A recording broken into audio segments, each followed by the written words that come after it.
Allora, credo che possiamo iniziare. Un caloroso benvenuto anche oggi a questo convegno italo-francese che ha organizzato il Dipartimento di Scienze Politiche e Giuridiche dell'Università Marconi insieme all'Institut d'études politiques de Fontainebleau e insieme all'Università di Parigi Est-Créteil e la Fondazione Spirito de Felice. La giornata di ieri era molto densa e molto ricca di riflessioni e anche oggi ci aspetta una giornata altrettanto interessante. Oggi cambieremo un po' prospettiva. Se ieri si è parlato soprattutto sui profili storici e giuridici di questo processo di rafforzamento della cooperazione nell'ambito della politica di difesa e militare, oggi entriamo più nelle riflessioni sulla costruzione diplomatica e politica di una forse futura Unione Europea di difesa. Abbiamo qui 5 relatori.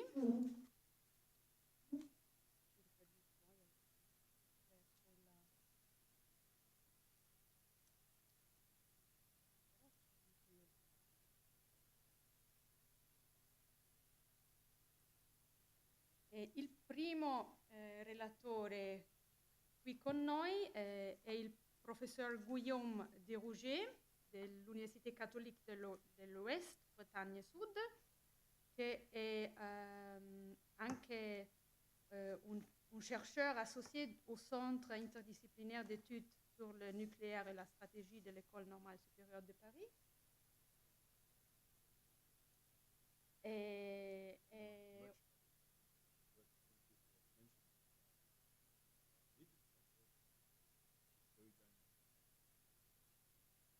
Benissimo. Il professor de Rougé porta anche una lunga expertise, se vogliamo, sulle questioni di difesa e sulle questioni strategiche dell'Europa. Lui studia molto le questioni della difesa e ha anche maturato una esperienza pratica lavorando per penso 4 anni nel Ministero della Difesa, dove si è occupato del long term planning degli USA e della NATO.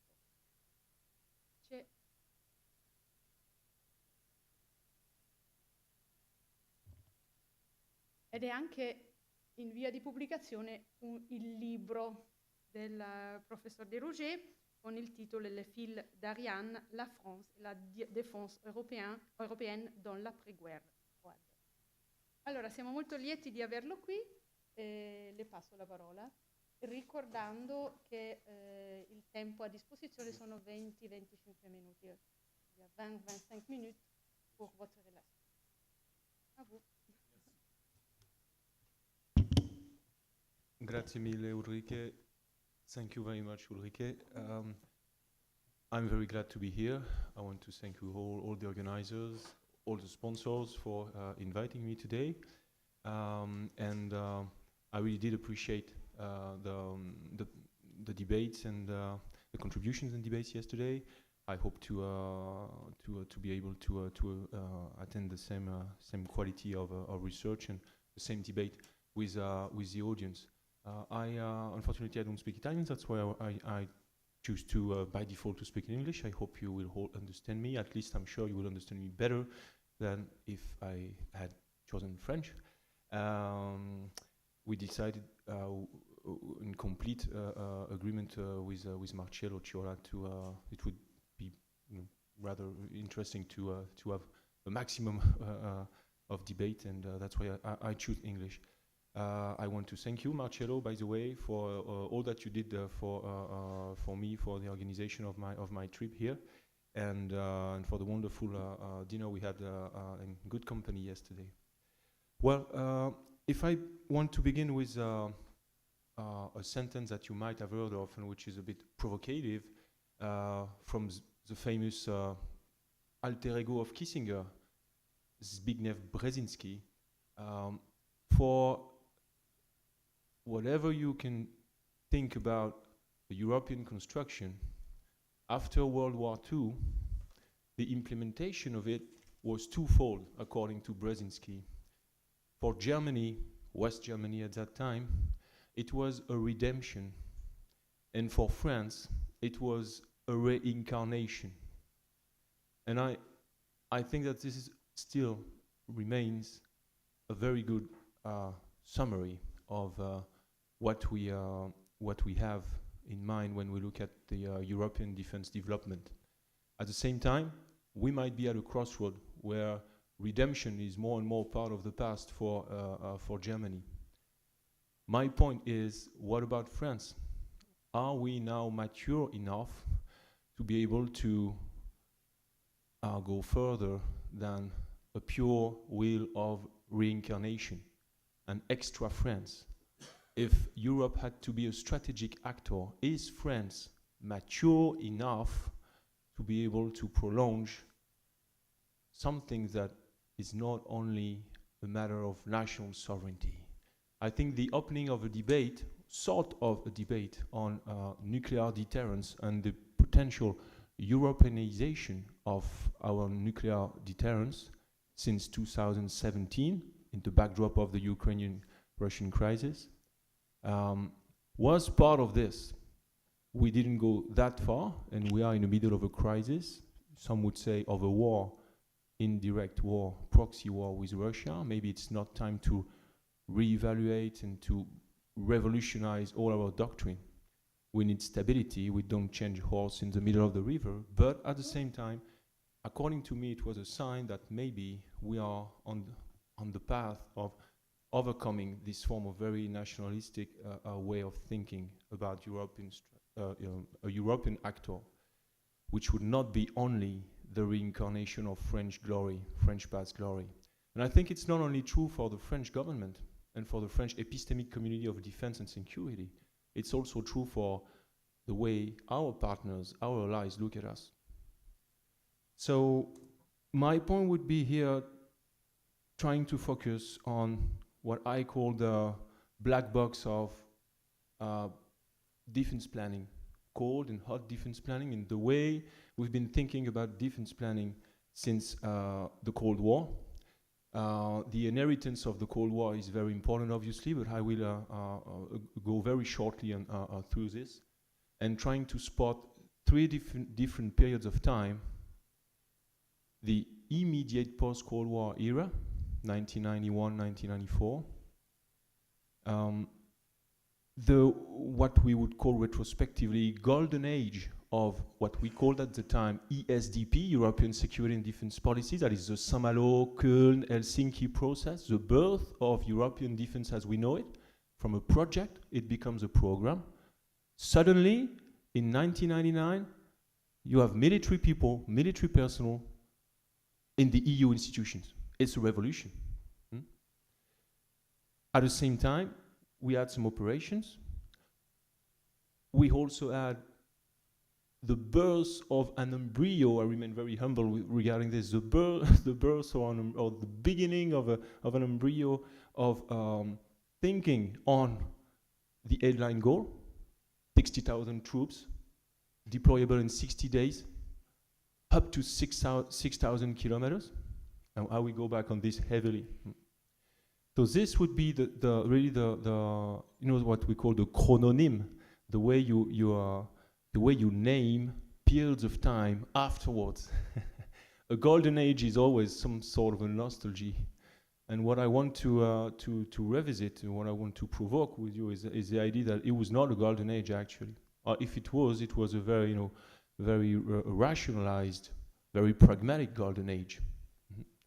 And the third period of time is, let's say, post-2014, or even more post-20 February 2022, that is the rebirth or the resurgence of a very assertive Russia, very aggressive Russia, and obviously the Ukrainian crisis, which definitely paved the way for a new thinking on European security and defense, but with ultimately the United States back at the center of the stage, and with a NATO that is also by default the place where defense planning and thinking on defense planning is mostly dynamic, with the EU still perceived as a follower, as someone as an actor which duplicates NATO.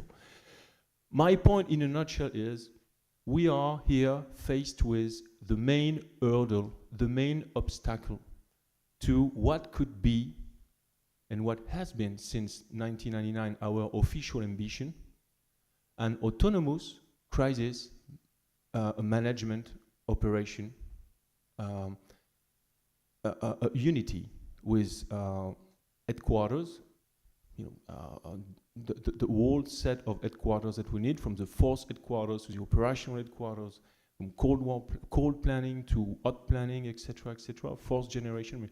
We didn't really improve our mechanism in 20 years. And I even want to go further. If you look at the French initial projects in the immediate post-Cold War era, we didn't move really farther for 30 years. And my point is, there is obviously a whole set of traditional realist, let's call it, realist approach, or realist traditional thinking, or neo-realist thinking, which is basically the United States has been the hegemon in the system, and we were all bandwagoning, and basically we had no nudge, no incitation to move on, despite, to some extent, French activism. And obviously, when you have a new threat, either it is too small for the EU to really react accordingly, or it is too big for the EU to react without the US. This would be the realist mainstream thing, and I do accept this. I'm very ecumenic. I think realism, institutionalism, and constructivism are all right. I think you just need to accumulate things. I think institutionalism is right because there is a routine, and because people are used to thinking into NATO.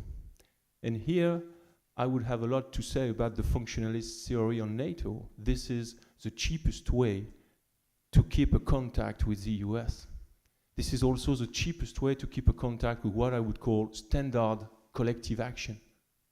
For the French and the Brits, if you want to remain in the stream, as far as revolutionary military affairs and doctrine and things like this are supposed to be framed, even though NATO doesn't shape US forces anymore, it still shapes the way the US approach vis-à-vis Europe and vis-à-vis Eurasia is thought in Washington. And if you want to act as a permanent member of the P5 and also as a major power into a regional construction, the EU, which has at its heart Germany, well, you have to keep a form of balance of power, and you have to maintain through this institution a privileged relationship with the US. And the third stage, the constructivist thing, I think is very cultural. And this is where constructivism is very interesting. If you look at the way the NDPP, NATO defense planning process, is implemented and is thought, there is no place for collective thinking on what if you, between European, in a form of European pillar into NATO, it dates back to the early 1990s, or in a form of European caucus, or in a form of partnership, which could be the US, have earmarked command and control assets. They have earmarked a few strategic enablers, and we just borrow them. They just lend to us, so we can act accordingly, autonomously. That was the combined joint task force concept from the early 1990s. Maybe you heard about this. It was the idea that the US would not intervene, but they would lend us means, strategic means of projection, of command and control, so that we could act under a EU flag, but with US assets that by default are disposable through NATO. And the thing is, if you don't think about, you want nudge, you want incitation for the European states to spend more and to spend better, okay? But this remains in a strategic cultural framework which belongs to the US. If the United States want to protect a bridge, they will send 10 halos, 200 troops, and 100 tanks. If we want to protect the same bridge, we will send 20 people from the Foreign Legion, 1 halos, and 2 tanks. Then obviously if the US tells you, well, you don't spend enough in your operational contract, you have to imagine that you are protecting that bridge for the alliance. This is where the political economy thing comes into the radar screen. This is, you have to be here when time has come. It's exactly like the stock exchange. You know, if someone doesn't act according to his promises, the whole pyramid falls down. This is a matter of trust, like any relationship, like any narrative. Everything is an artifact in life. My salary, my diploma, but if I don't have this, I don't live anymore. We all live through artifacts, and defense planning is an artifact, okay? When France tells, okay, I will take part to the Baltic air policing, I will send Rafale jet fighters for the second semester of 2024. If you're not here on June 30, 2024 with your Rafale in the air, the whole alliance credibility is cracking just because of France as not as a serious player. So by default, we should just say thank you to people who say, well, I will not be able to be here. And I'll tell you it frankly, I will not be able to do this. So back to my example of keeping a bridge. If you follow the strategic culture, which has always been dissymmetry in the US thinking, make sure you will have the victory at the end of the day, you don't get the most realistic defense planning that we can afford in Europe, and basically the strategic cultures which are already very different in Europe that most of the let's say average or mid-range actors have, and even France and the UK. Look at what we did in Mali in 2013. Look at the concepts of the Strategic Defense Review in the UK. So my point is, it's cultural. And there have been a few studies even recently on the NDPP. I'm thinking about one, I have the reference here if you want, which was written by an officer, which is Major Deny, I think. He's been involved in the NATO process and is also an academic in the US military. And it fancies the way the 2014-2018 NDPP was implemented. He says, well, for the first time, everyone meets its own target. That was great, etc., etc. At the same time, you hear that NATO is trying to build up a new army model force, something which would be divided in 3 tiers, with a first tier that might be a form of new high readiness force for the eastern flank, basically. At the EU level, you have the CROC. We can go back on this if you want. You have many points of the new dynamics with strategic compass and with the CROC and with potential rapid reaction forces around that try to overcome the limits of the battle groups. You know, 1,500 personnel, which is really too small and too temporary to build a strategic culture. But you have exactly the same thing, the same sort, and I'm going back to my 1991, to 1999, and today challenges. In 1991, the French said, well, basically, the UK is building the ARRC, Allied Rapid Reaction Corps, into NATO. What we want to do is building under the WEU, Western European Union, something similar for the southern flank, okay? We want to do it with Italy, we want to do it with Spain, we want to do it with everyone involved on a voluntary basis, but also obviously want to do it with Germany. That would end up with the Corps Européen, the Eurocorps project, okay? That will be perceived by the US as a stab in the back. That would be the words of Colin Powell, at that time is a chief of the armed forces, I say, Joint Chief of Staff, Commander of the Joint Chief of Staff, Chef d'État-Major américain. And what is interesting is that the French have always been thinking about this. and Macron had only reinvented this through another form, but force d'intervention rapide européenne, force d'action rapide européenne, force de réaction rapide, anything you want. The 60,000 troops has always been around. The idea of a corps with national brigades, but joint, multinational at the level of a corps, has always been here since 1990. And basically, we didn't want to destroy the alliance. We want to say, well, there will be scenarios where you, the United States, will not get involved. And this is pretty normal. We just should assess this the way it is.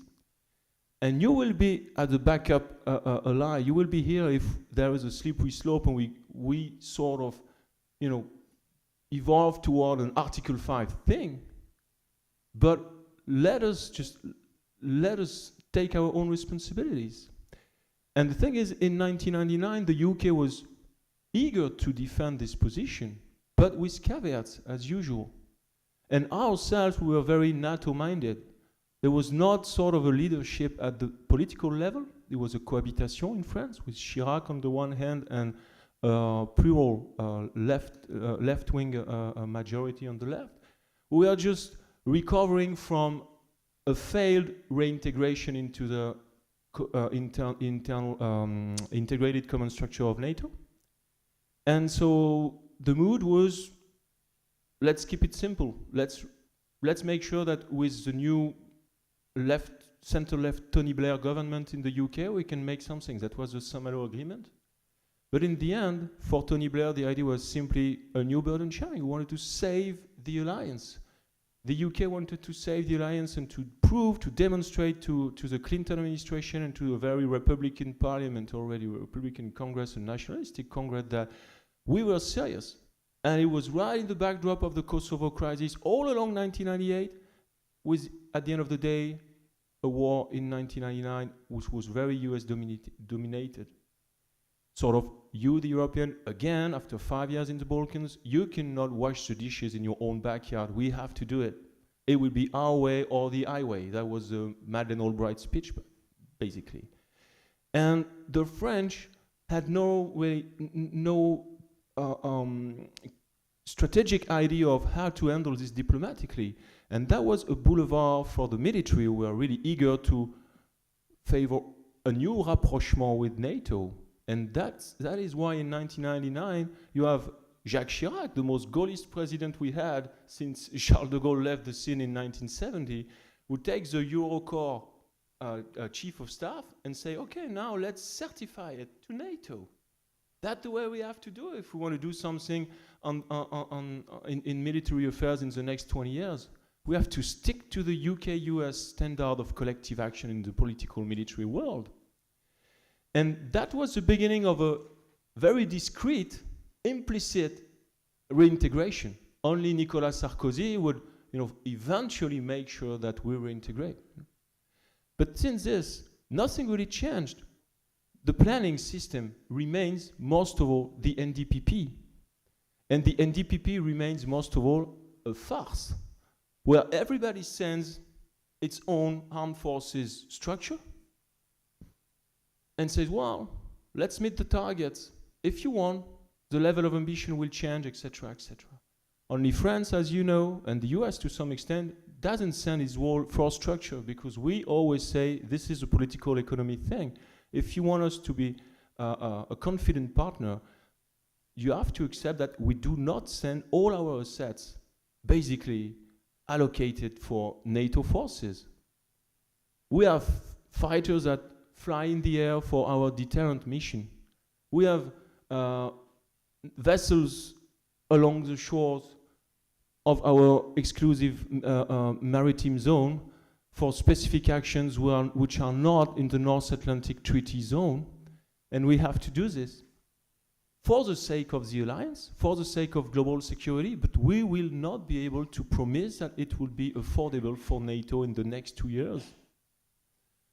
So, as you can see, there's a lot of pedagogy that has been made since 1999 on what is defense planning, including thanks to the US and thanks to the NATO processes.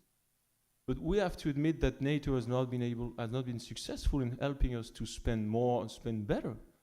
Even though some would claim that what happened since the Ukrainian crisis in 2014 is indeed thanks to NATO. No, it's obviously thanks to Putin. The only thing that made the European defense budget increase was the crisis in Ukraine.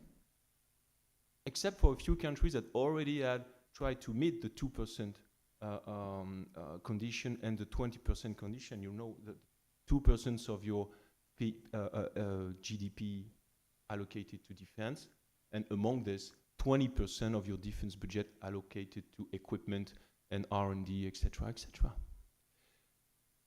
So now we are in the middle of a thing where we are all focused on the East, and that's pretty natural and pretty normal, even though since the Warsaw Summit and even in 2016 and even before, since the Wales Summit in 2014, September 2014, after the invasion of Crimea and Donbass, we basically all said, I mean, the Quad, Germany, France, the US, and the UK, and obviously our major partners, Italy included, all say, well, we have a challenge on the East, challenge, not a threat.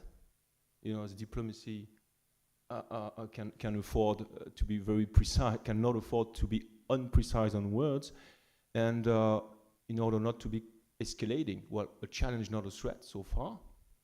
And what we have is a major challenge, but we should not forget what we have as major challenges in the southern flank. We should not forget what we have as transverse challenges. We should not forget that in 2014, we had 10,000 personnel in France on the French territory because of terrorist threat. We are overstretched in Africa. The UK was overstretched in Africa. We had Syria on fire. Libya was already in a very on a slippery slope, etc., etc., etc. So we couldn't put all the eggs in the same basket, as we say in French. And even though we're really eager to help the Polish and the Eastern partners, we're also eager to let them know that things were more complicated. So I ask you, and I will finish with this. What if tomorrow a big crisis emerges in the southern flank? And unfortunately, it will. What will be the Biden administration or the next administration reflects? What will they do? What will we do collectively? Many factors are in question, but definitely the EU defense policy is not ready to meet this challenge if we have to follow the level of ambition that we have defined in 1999 officially and that we are still living with, but didn't meet yet. Thank you very much for your attention. I look forward to discuss with you this challenge. Thank you.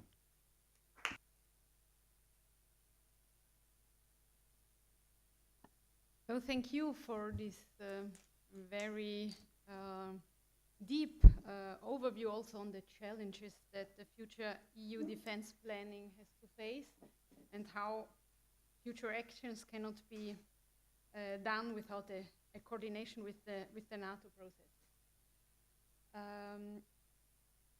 Now we have with us Professor Pierre Haroche. He cannot be here in present with us, but he's online. He was online till some minutes ago. I'm still here. Hello, we say hello to you. And Pierre Haroche, he works on the Institute and then on the Institut de Recherche Stratégique de l'École Militaire.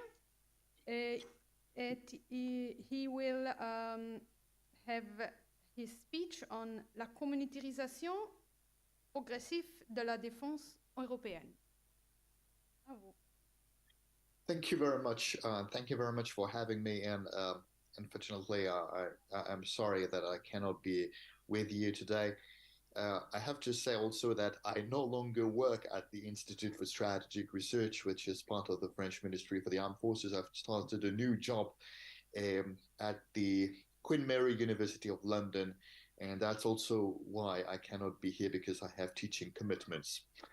So I would like, since this conference is focused on the anniversary of the Maastricht Treaty, I wanted to go back to the Maastricht period and make a very simple point, which is that initially the European security and defense policy was designed in a certain and thought in a certain way, and that today it is becoming a completely different thing. My point is that initially the European security and defense policy was thought by member states as a primarily intergovernmental framework with the main objective of facilitating European military operations, in particular in crisis management.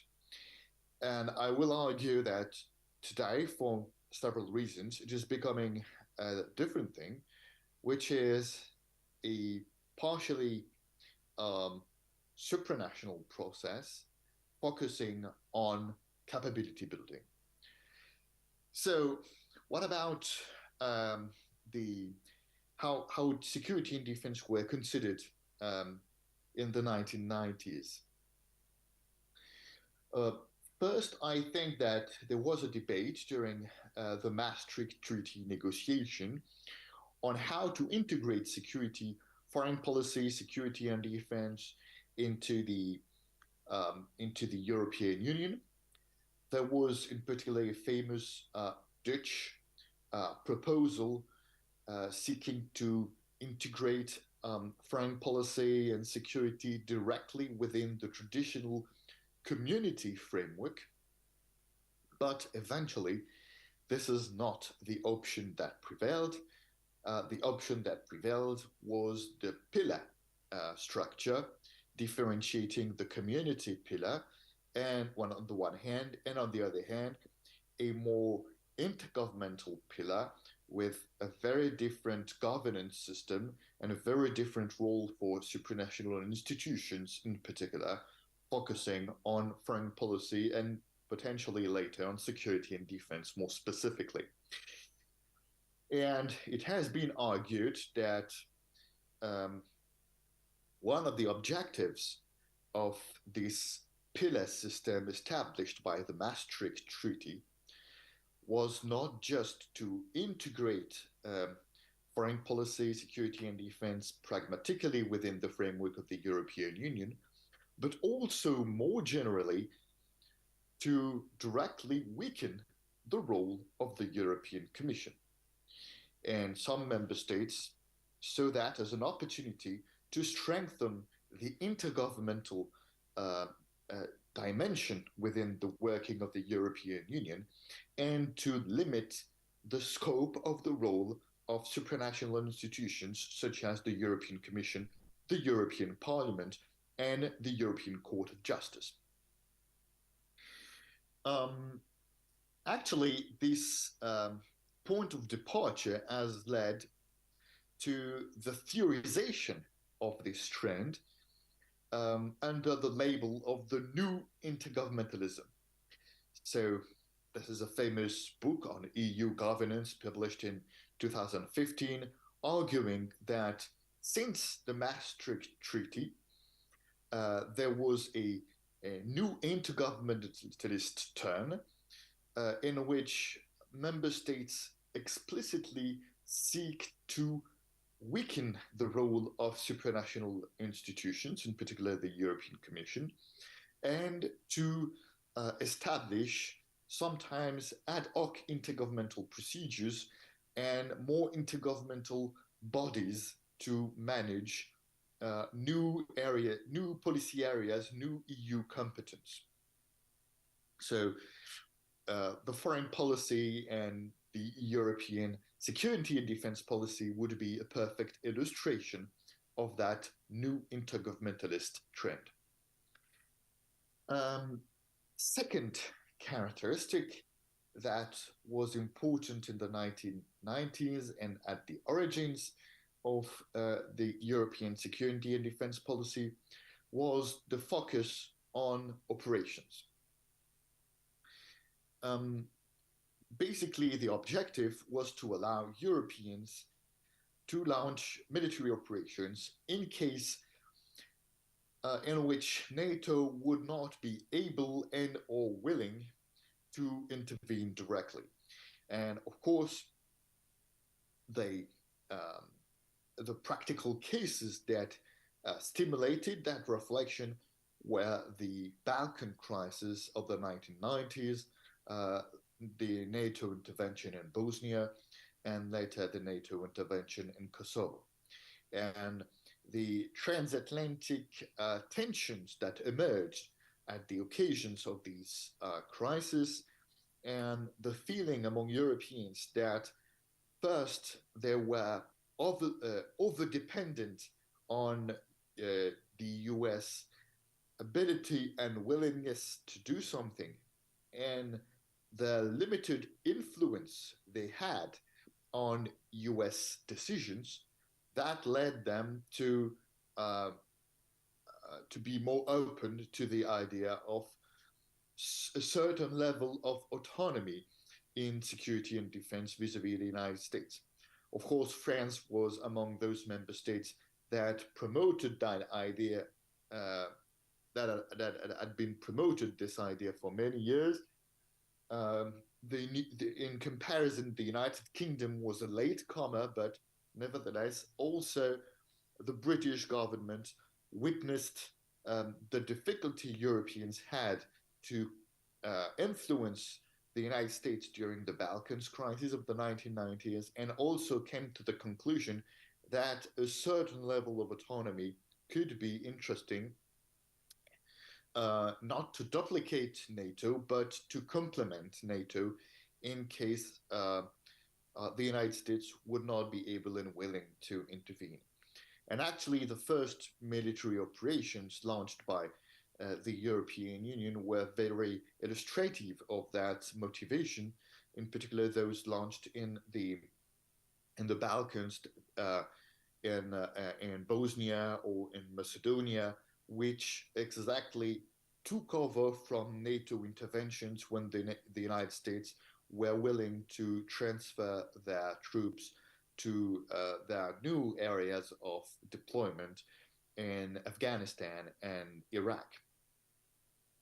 So the European security and defense policy that emerged from these two institutional and security motivations was a system focusing on military operations based on unanimity in decision making, but also a strongly intergovernmental system in force generation process. Because when a European military operation is agreed unanimously by the Council, it doesn't mean that all the forces and resources are immediately available. Usually it is a very long and difficult process, even for modest and limited operation, to gather contributions. And generally what happens is that those member states that took the initiative, for instance, it has been the case several times, France in African operations, do a tour of European capitals to demand certain capabilities. Here, an helicopter, here, a small force protection unit, here, a medical unit, and so on and so forth. So it's a very difficult and long process, even for limited operations. But it remains an essentially intergovernmental process. So my second argument is that eventually it became something different. The second step of my argument is that eventually it became something very different. the first weak the first weak signal of this evolution was the European Commission intervention in the area of defense through its regulatory policy in the 2009 so-called defense package. So basically a couple of directives seeking to, in a way, rationalize the European defense market, the defense procurement process, and more specifically the intra-European defense transfer process. It was already an interesting move by the European Commission because the Treaty of Rome explicitly makes an exception of defense. So defense is not considered as any other industrial sector in the Treaty of Rome. So as a primarily economic actor tasked with the management of the single market, the European Commission has many economic powers, but not so much powers in the area of defense, because the area of security and defense is explicitly excluded from the general provisions of the Treaty of Rome. Nevertheless, by relying on the European Court of Justice, the European Commission managed to, in a way, narrow the scope of these member states' margin for maneuver, and to impose certain, or to encourage states to accept certain rules and a certain convergence in terms of regulatory policies. But I would argue that the main turning point occurred later. The first Ukrainian crisis in 2013-2014 was actually an important moment that motivated this turning point and the reflection of the European Commission. And this new turning point was the European Defense Fund, which is clearly a European Commission initiative. It was announced in September 2016 by the then President of the European Commission, Jean-Claude Juncker, in his State of the Union address. And the objective was to invest the funding from the budget of the European Union into the area of defense, and more specifically into defense research and development. That is the development of military prototypes. It was an innovation, first because the European Commission clearly intervened in the area of defense, even though it had no explicit competence in this area, but also in terms of budgetary policy, because there was another treaty provision in the Treaty on the European Union, Article 41.2, that explicitly stated that the budget of the European Union cannot be used for defense purposes. So what the European Commission did is that it tried to find a legal strategy to circumvent that obstacle, and presented its initiative as ordinary industry and research policies. So that's why the European Defense Fund, even though it is explicitly presented in terms of its motivations and policy objectives as a defense policy, seeking to strengthen the security of Europe, the security of European citizens, to strengthen European national armies. It is, from a legal point of view, based on the industrial and research articles of the treaty, allowing the European Commission to use ordinary community procedures, in which, of course, the European Commission has a right of initiative, in which the European Parliament has also a co-decision power, and also in which, and this is also this was also a very important innovation in the area of defense, in which qualified majority applies.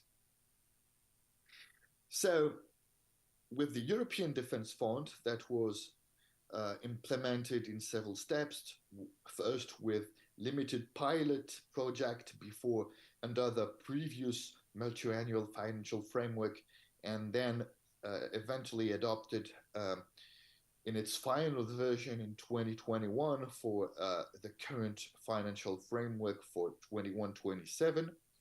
This European Defence Fund is a research in industry policy, but with obvious security and defense implications. And qualified majority applies in the comitology procedure, because the fund is managed by the European Commission with the assistance of a member states committee, which has to approve the working program and the grant attribution at the end to consortia and companies and projects. And these decisions are adopted by Council by qualified majority. And this was interesting because very often when member states sent defense experts to these committee, it was for them the first time they had to use the qualified majority procedure, because of course in the defense sector they were more used to the traditional intergovernmental method based on unanimous decision making. So that's the first institutional innovation in comparison with the legacy of the Maastricht Treaty that explicitly sought to circumvent the European Commission. In terms of the role of the European Commission, there is also a prima facie different evolution, but that contributes to that goes in the same direction, I would argue, which is what is often called the geo-economic turn in the management of the single market. Basically, for many reasons, coming from global evolutions and the rise of a new power competition and power rivalry at the global level, in particular between the US, China, and Russia, economic instruments, trade, investments, technology are increasingly crucial in power competition. And it means that economic instruments at the disposal of the European Commission that initially were not meant to be strategic instruments. They were meant to be essentially policies for the management, established for the management of the European single market. So strictly economic and largely internal policies. These policies are now becoming increasingly strategic policies with deep interactions with international security and great power competition, and so indirectly with security and defense. It is obvious today with the case of sanctions against Russia, but also in the case of the European Commission's initiatives in the area of energy security, seeking to allow the European Union to become independent from Russia in the area of energy. Of course, even though these policies are economic in nature, they are also deeply connected to security and defense and to the relationship between the European Union and the war that is going on in Ukraine. And for those reasons, and this trend encouraged the European Commission to raise its its profile in terms of international security, and to present itself explicitly as an international security actor. Ursula von der Leyen in 2019 explicitly said that she wanted to lead a geopolitical commission, and many policies since then have been justified by the objective of implementing open strategic autonomy in the European Union, which is interesting because the concept of strategic autonomy was initially a security and defense concept that was extended to economic policies, first in the area of industry, then trade, investment, and eventually basically every policy area, EU policy area in particular, managed by the European Commission, is now directly or indirectly affected by this broad concept of strategic autonomy, open strategic autonomy. So that's the supranational dynamic that is going on, and I would argue that it directly challenges the conclusions of the new intergovernmentalist school of thought, because we see not only that the European Commission is becoming increasingly active and assertive, but also that it is becoming assertive precisely in policy areas such as security and defense that were traditionally thought as the most immune to supranational dynamics and the most closely associated to national sovereignty and thus to intergovernmental procedures. So that's an interesting trend. And the second interesting trend is the trend towards capability building.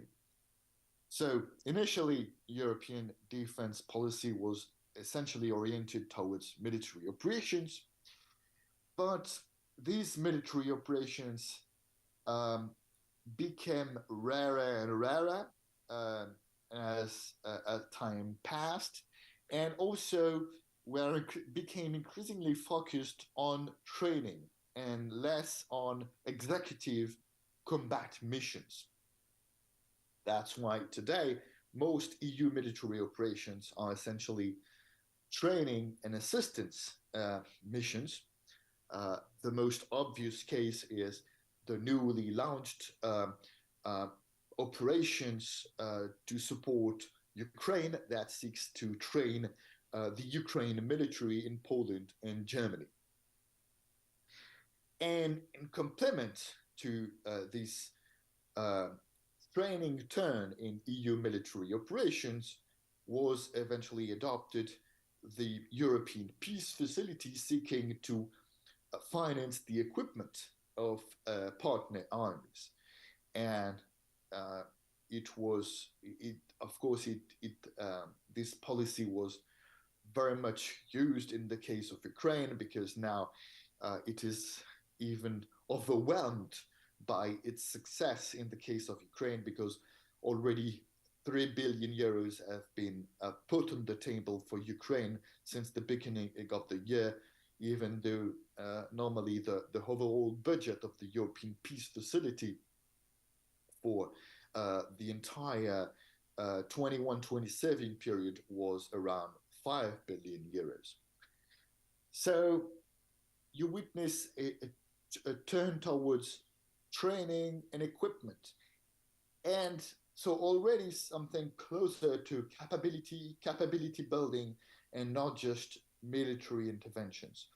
And in the area of industrial cooperation, it's even clearer, because there were first the European Defense Fund, as I already mentioned, but with the launched the 2022 invasion of Ukraine, the reflection of the European Commission was stimulated, and member states in the Versailles Summit of March 2022 asked the European Commission to think about possibility to facilitate the rearmament of member states through joint and cooperative procedures. And the European Commission proposed basically an expansion of the logic of the European Defense Fund to the next step, which is the step of acquisition. The European Defense Fund focused on research and development, and now the focus is on the direct acquisition of military equipment. And what is being negotiated at the moment is the possibility for the European Union budget to support acquisition of military equipment by member states.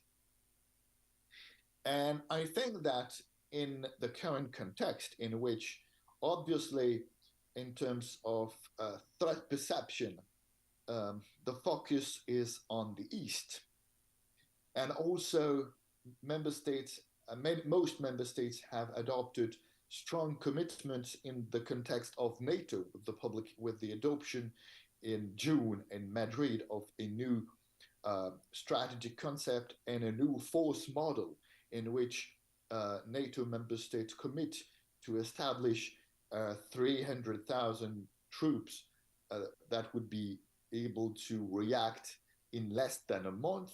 It is a huge commitment. So in this context, it will be very difficult to support strong operational ambitions for the European Union.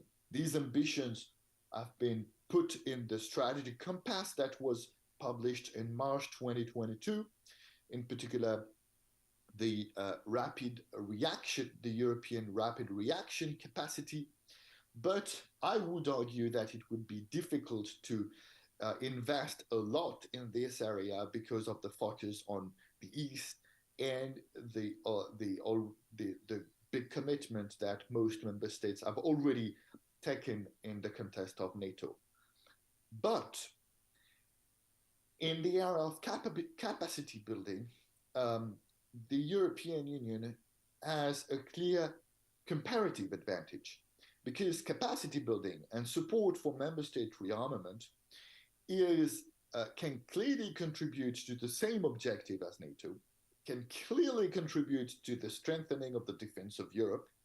So it could be clearly consistent with the focus on the East, and it could be clearly, it is clearly complementary with NATO efforts, because NATO doesn't have the same budgetary, financial, and industrial policy instruments that the European Union has. So here I see a clear opportunity for the European Union to develop as a strong European security and defense actor. And I would argue that it could, a stronger role in this area could also spill over in other related areas, such as the maintenance of jointly acquired equipment, but also training, exercising, and eventually perhaps a certain level of mutualization of certain equipment and or infrastructure. And I think it would be a very promising way forward for the European Union.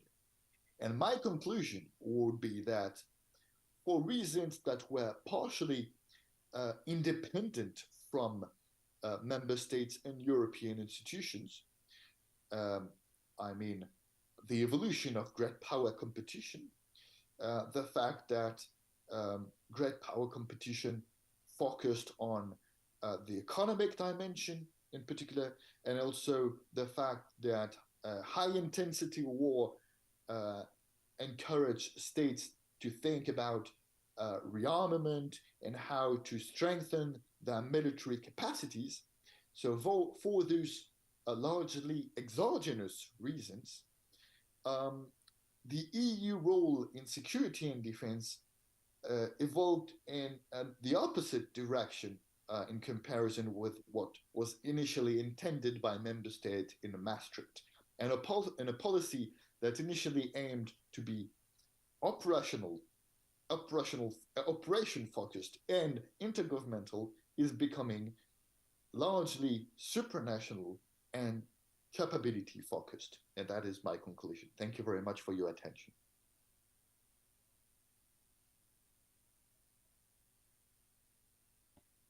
So thank you very much, Professor Haroche, for your speech and for this clear analysis also of the new opportunities for a further development of EU defense policy also in a more supranational sense. Thank you very much. E ora passiamo al successivo relatore che è qui con noi, che è Haider-Quercia dell'Università di Perugia, dove insegna studi strategici. E qui alla Marconi è coinvolto nell'organizzazione di un master che vorrei brevemente accennare, che potrebbe essere anche di interesse per chi ci segue, che è un master dedicato alle trasformazioni della sicurezza europea ed internazionale. Colgo l'occasione anche per dirvi che questo master partirà da gennaio del prossimo anno e che il 5 dicembre ci sarà la presentazione del master, ci sarà un open day qui alla Marconi di rilancio di questo master. Il professor Quercia ci parlerà del titolo qui indicato in inglese, non so se parlerà in inglese o in italiano, il titolo che ti è stato assegnato è The Transformation of CSDP Mission and Operations in the Future Strategic Environment. Ho il piacere di lasciarti la parola, ricordando di anche sempre il limite del tempo di 20-25 minuti. Perfetto, grazie. Many thanks. So I switch to English as a language of this conference. Yes, thank you for also remembering the master. Actually, also we have a very good group of teachers, and among them there is also Ulrike, there is also Generale Farina, and Dr. Ciola are also teaching in this master, and the master is also working on the concept of transformation of security after the war in Ukraine. So somehow also the topic that are in today's conference will be approached. Let's come to today's panel, and I'm very glad to speak after Pierre because I really appreciate his contribution. Many of the points that he touched. Let me only comment on two. I think that are very important ones that he mentioned. Just my brief remarks on that. One is this dimension of competition between the intergovernmental and the supranational or federal level of competences on the European Union that affects the future development of a common foreign and security defense policies of the European Union. And of course, this is something that is built in the treaties themselves. But we also know that we are living in very, very special times where many things are changing. Also, treaties can be changed and amended. And in this, my only comment is that I can see that this can go into two main directions. It doesn't mean that the supranational dimension should take over the intergovernmental dimension or vice versa. I think both can offer a solution to the problem because we can have, of course, more transferred competences to the Union in the field of foreign policy of defense, but we can have also more coordination of foreign politics and the defense policies of the member states at the governmental level. Of course, this passes through the change of the consensus rule of work, because of course we cannot imagine that on issues like defense and security we can find a consensus among all the states, but still there are big margin to have a strong bloc of European countries that have a common, well-shaped policy of foreign and defense policy in the intergovernmental level if the consensus rule is changed. So I can see at both supranational and intergovernmental level possibility to move further the European defense policies.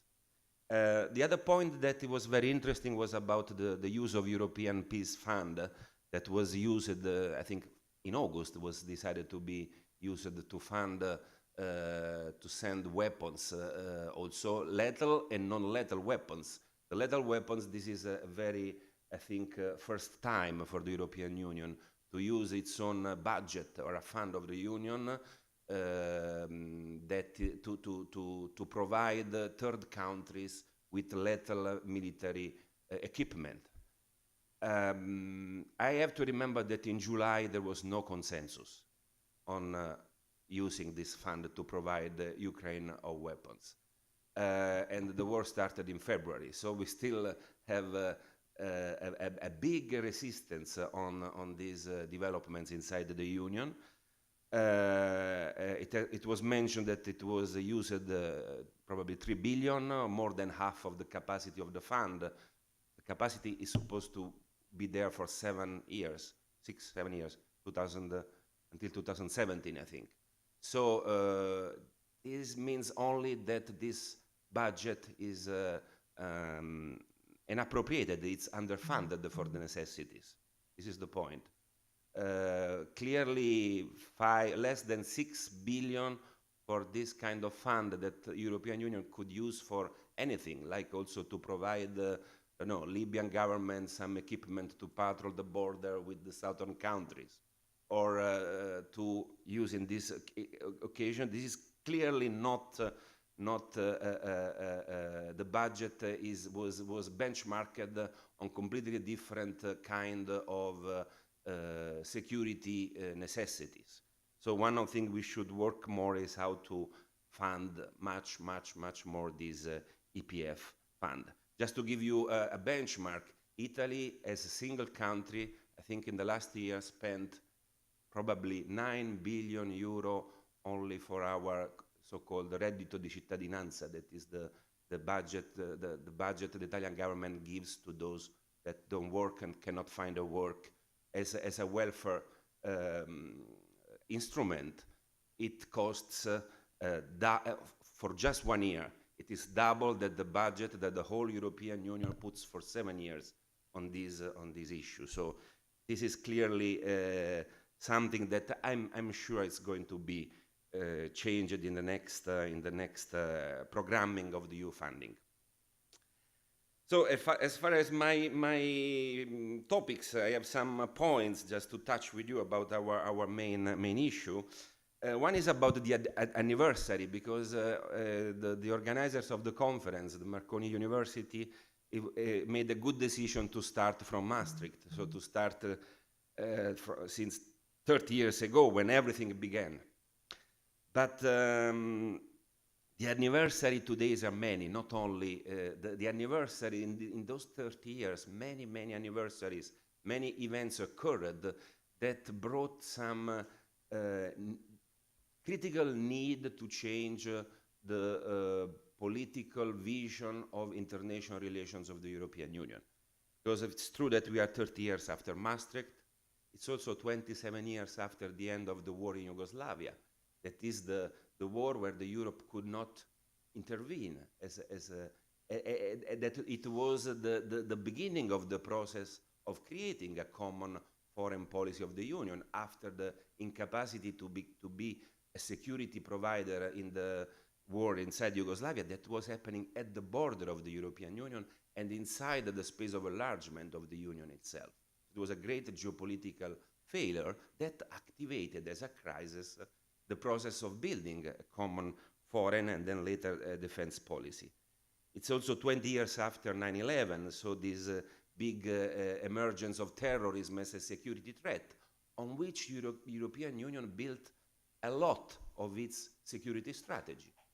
Probably also missing somehow the hard security, the intrastate security, because if you remember the first European Union security strategy, the one that was produced in 2003, it is completely focused on so-called asymmetric threats. So the possibility of a war among states for borders in Europe or outside Europe, it was completely missed in the radar of our strategic planners. And of course, since we know very well, General Farina can tell us something about this, that you plan many years in advance what you have to build and buy for your defense equipment, and then this you have to use many years later. So the way how you see the threats arriving, or you miss the threats arriving, it affects enormously the capacity that you build. Then you cannot build in just few years. It needs decades. Decades is the typical time frame where a country or a union can fine-tune its instruments, defense instruments, its policies, and the threats it's facing. So you always have to start which are the threats you are working on, because it's from that you can, it's a function of this, that it comes out what is your foreign policy and your defense posture. And this should be done, unfortunately, many years in advance. But many other things happened meanwhile. Of course, we have the Lisbon Treaty 13 years ago that set out the framework, the legal framework of what the European Union can and cannot do in the defense field. We are 12 years from the War of Georgia. Actually, this was the first big sign of war among states in Europe. It was completely underestimated as a need to change dramatically the geopolitical posture of the European Union. Then after 2011, we had the so-called Arab Springs, the war in Syria, the war in Libya, two other huge dramatic events. The war in Syria resembles the war in Yugoslavia for the number of casualties. And again, the European Union was unfit to be a security actor in the conflict in Syria. The same we can say for the conflict in Libya on a much smaller scale. It's another big missed opportunity. Now we have a few hundred miles from the European Union borders, we have failing countries that is completely missing its statehood, its sovereignty capacities, and it's becoming the playing ground of external states like Turkey, like Russia, who are determining their the security dynamics on the field, producing a spillover of asymmetric threats to the European Union. And if this is an ongoing crisis that is started not many years ago, it's not like the war in Yugoslavia, that's a closed chapter, not all, but mostly closed chapter. And still on the Libya situation, we are missing the momentum to intervene. Probably 2003, 2004 was the good momentum for the European Union to become an actor. We had many instruments in CSDP, but we produced some, but very little we produced. We produced EUBAM Libya, so very small, less than 100 people, important, but mission of, it's a border assistance mission. It means it's a civilian CSDP mission, because the CSDP then has a dual track. It can be military operations or civilian missions, military missions or civilian operations. So it can rely on law enforcement or it can rely on military assets. And for the Libya, we decided to have both, because we have EUNAVFOR Med, but we know very well the story. I don't go into EUNAVFOR Med, but then now it's a closed mission, it changed its nature, but it was mostly tasked on the issue of human smuggling. And EUBAM, that was the mission, was supposed to help the Libyan law enforcement authority to patrol the huge borders of the countries. It's very difficult to help the authorities of a country that is failing, so has no reliable central authorities, with only a technical assistance missions of unarmed civilian personnel that is less than 100 personnel. And in fact, it was not even capable to provide its own security. It had to be redeployed in Tunisia. So it means that we have huge threats, huge situation that we need the role of European Union, and we have to fix our instruments, because our near abroad, if we can make a semicircle of the crisis around Europe from the Baltic to the Gibraltar Straits, we can count dozens of crises, open crises, war of different kinds. So I think that we had a lot of anniversaries we could think about. Of course, we are also 8 years after the first invasion of Ukraine. And but this is the zero, the anno zero, no? This is the year 2022, because it's the year of the return of war in Europe, war among states in Europe, something that it didn't happen since 1945, and then it was completely unexpected. This is not corrected, unexpected, but it was completely. This eventuality was not included in our strategic vision of many European countries and of many, and also the Union itself. So I am very confident that these dramatic changes can activate strong transformation process that are political process, they are not technical process. Of course, defense is a tool, it's an instrument, can be very professional. The armies of European Union are very professional. But is the political will of include defense and foreign dimension, a more updated to the transformation of the nature of the international relation and of deterioration of European near abroad. This is a completely new chapter we have to build. So whatever we can discuss now at what is the state of the art of the European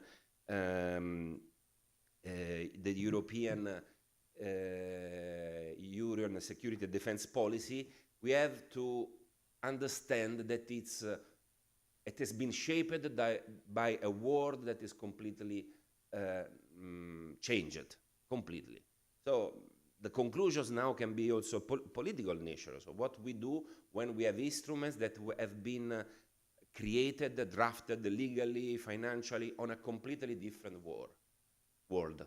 So the issue of transformation of security is the main driver of what we can rethink our defense posture of the Union. Of course, this is a very complex issue because it includes three main dimensions. We have the defense included as procurement, construction of a common defense dimension inside the Union, training, interoperability. So this is what we call strictly the defense dimension. But this is not the only one. It's very important. EDA is part of this, for example. We have the capacity building. So the many missions that were mentioned, most of the European CSDP missions are capacity building missions. But also in this capacity building mission, somehow we underperformed in building the capacities. The state building, both civilian and military, somehow was very important to put our flag, European flag, as a security provider around the world. I have, for example, a map that sometimes I used to watch. This is all the peacekeeping missions around the world. You know, every country with which organization is where, putting how many personnel in different conflict scenarios. And we know that we have around 150,000 peacekeepers around the world. This is the security providers. When there is a conflict, post-conflict, ongoing war, a crisis, there are states or international organizations that provides military or civilian assets to fix or to stabilize the situation. And this, the magnitude of this phenomena, so the business of security provider, is made up of 150,000 personnel. And this is around 100,000 is a UN, under UN mandate. And we have another 50,000 around under heads. And then we have a European Union with its around 5,000 personnel around the world. So this is important to keep the perspective. So we have a huge security environment of needs. The demand of security, it's huge in the world. The security providers are very few, and the European Union managed since 2003 to put its flag, but in many cases the flag remained symbolic. So it was the existence of the Union itself as a security provider that was the main goal. We have now to follow up with the numbers, with the quality and the quantity, and also maybe giving a strategy to the intervention, because somehow it looks like that the many CSDP missions are ad hoc, have been produced because of some specific ad hoc needs of a single European countries. And this also affects the difficulties in the fourth generations, because there are some European CSDP missions that needed the 5 or 6 fourth generation conferences before having been provided of the assets, the needed the military assets. And we know that the budget are mostly national budget, because as what it was mentioned, the rule in the European Union is that the costs falls where they lie. So everybody pays its own cost when it provides its tank, its military personnel, its command, its intelligence, and so on. There is a small European budget that can be activated for common costs, like intelligence or satellite or specific common cost, but this is a tiny dimension to the overall costs. So basically we are still talking of national, financial and military contribution under the EU coordination and consensus and flag. This is very important to realize that we are still in this phase that probably it's now a transitional phase. It was good 20 years ago, 30 years ago. It was good in the Balkans in 2003, 4, 5. I don't know if it's any more fit to the present world because of the new threats that have been emerging. Let me say very, very fast, because my time I think is going out, that basically the EU can do everything. The lack is of the restraints is the political will or the funding capacity. But the treaties let the Union do everything. Then there are a lot of caveats on the capacity of force that should be used. How to use the use of force. There are restraints. But the treaties clearly say that European Union can provide the CSDP, the defense policy, shall provide the Union with operational capacity drawing on civilian and military assets. Civilian and military. This is another interesting point. We have either civilian or military operations, missions or operations. The treaty doesn't oblige us to have only military or only civilian operation. Theoretically, European Union could have one single operation made of military and civilian assets together, because very likely, if we have to go to Libya, we have a civilian, we have a law enforcement, border, the tribunals to be run, but we have also disarmament, SSR reform, probably security providing, peace enforcing, can be different things. This we didn't manage still to have a common European mission with both these. Libya is a case in point because we had a naval military mission and a civilian border operation. We didn't have a single one. It means different command. Of course, the problem is the chain of command. Who is going to command? Is the military who is commanding the civilian, or the civilian who is commanding the military personnel deployed? This is the big issue. But of course, I assume that a single operation or mission could have a main nature. It could be civilian or military, that could have produced the command of the mission, and then have also the component of the other dimension. I think this would be at least one capacity to have more an instrument that is more adapted to the local dynamics, because then we cannot do only functional things. Security is not functional. We lost many years in functionalizing security on a specific issue. Security is a cycle, very omnicomprehensive, of many things that includes also economy, include, as it was mentioned, economic sanctions.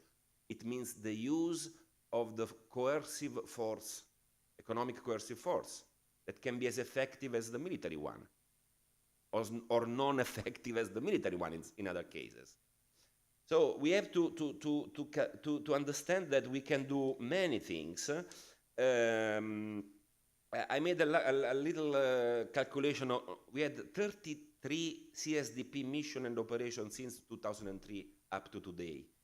And these 33 missions employed a total personnel of 17,000. 17,000 personnel in basically 20 years in 33 missions.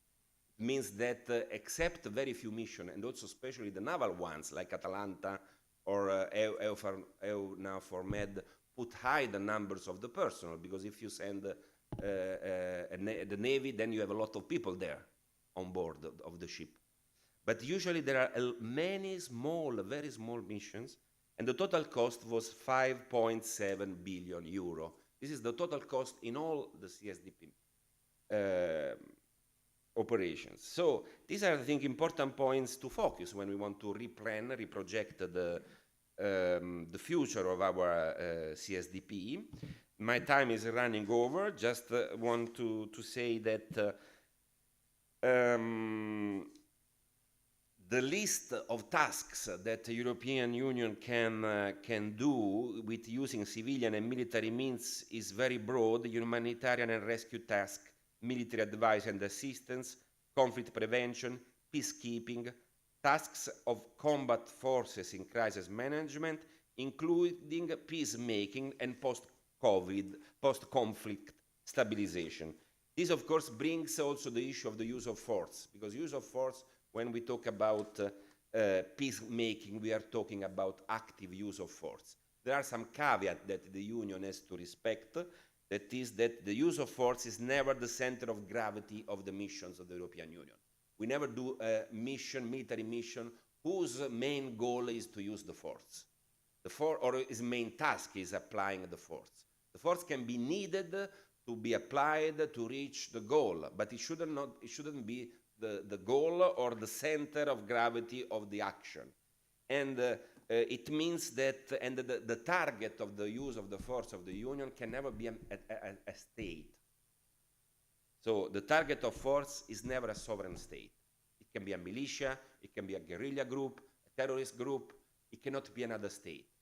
And the other big condition that we have is that we need to deploy the military personnel of the European Union with the consent of the host state and with the support of the state. So we need an invitation. Invitation not to use the force against a state and not to have the force as a main mandate of the mission. There are many peculiar military operations. EULEX Kosovo, a civilian one, is very peculiar because it has executive powers in rule of law.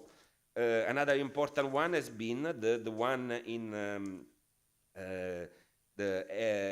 from 2014 to 2015 in RCA, the EUFOR RCA, where it was the most dangerous EU operation in a very unstable environment, with a coercive mandate to use the force to protect the civilian population and some assets of the country. So we did also this for a small period, very difficult, but we did also this. Yes, now I'm finishing here just to mention a few things that happened after the war in Ukraine, because this has brought a lot of new acceleration to all the issue of the European defense. Let me just only mention Denmark. Denmark that was out of the common defense, because when they entered the Maastricht Treaty, they asked to be opted out from the defense, as well as the euro, as I remember. With the conflict in Ukraine, they decided to opt in the common European defense. So we got a new member inside our the CSDP umbrella. This is very good, and I think this happened through a referendum also. Yes, 70% consensus from the Danes that when they voted for Maastricht, they voted in majority to remain outside. So 30 years after, also the Danes decided to enter the European defense dimension. And then we have the issue of Finland and Sweden. This is very important, dramatically important. Their request to join NATO, even though if they are European member, and they are also included from the protection, from the solidarity clauses of the treaty among the European countries, they decided that when the war comes back in Europe among states at their border, it's not they distrust the European defense, but they understand that NATO is the ultimate security provider in this case. And this is very important. It's also important that they decided, I think, to join NATO without a referendum, if I am not wrong. And then we have the changes in the German military budget. That is also something huge and very important, because it brings out a lot of new consequences for the future. I had other points for my conclusion, but I stop here because I used more than my time, and sorry for this. Thank you.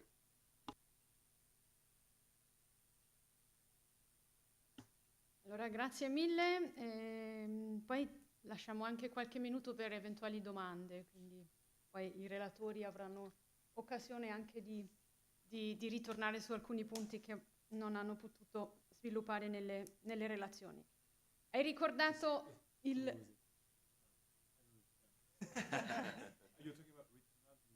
Yeah, yes, we have also some minutes for the questions from the public, so you can also come back to some point that you didn't say maybe in your speech. Allora, il giubileo dei 30 anni di Maastricht, no? È un giubileo in realtà poco festeggiato, Paolo.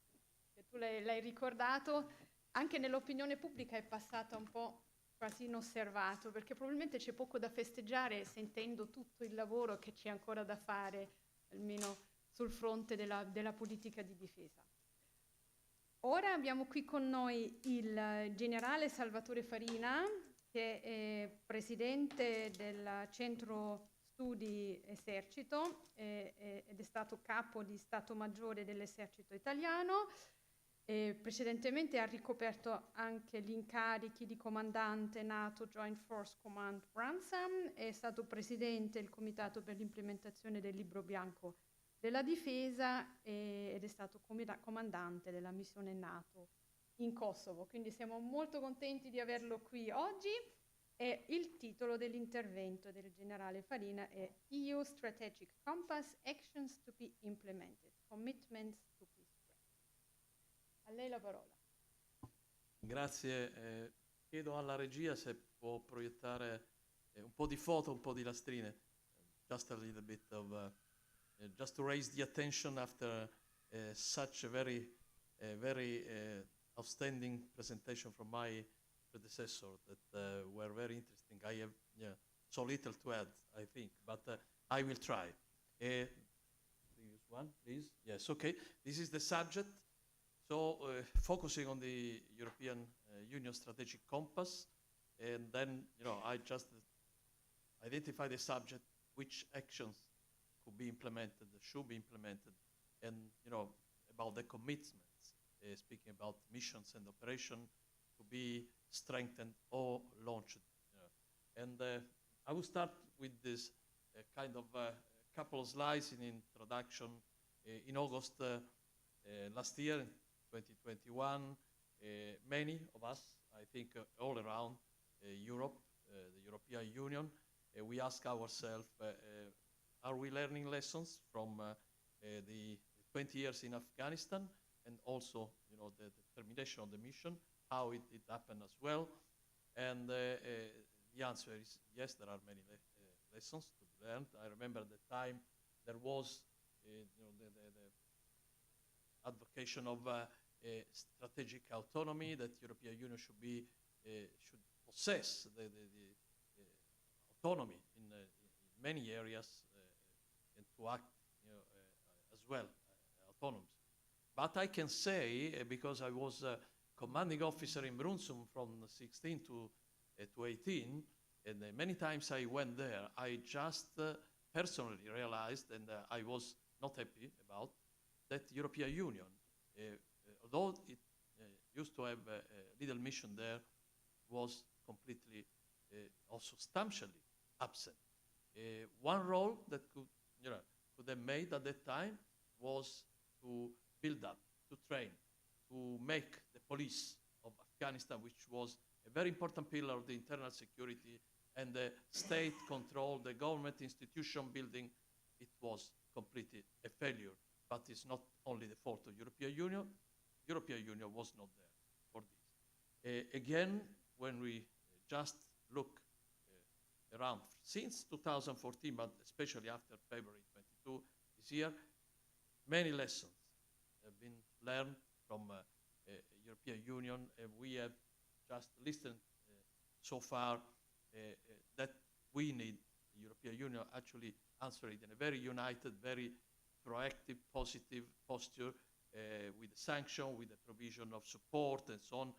That, you know, for certain, you know, observers surprised many, but I think this is a good thing to have been done, but also there are many lessons. The main one is there are two lessons. One is that, you know, high intensity combat, high intensity capability should be planned well in advance.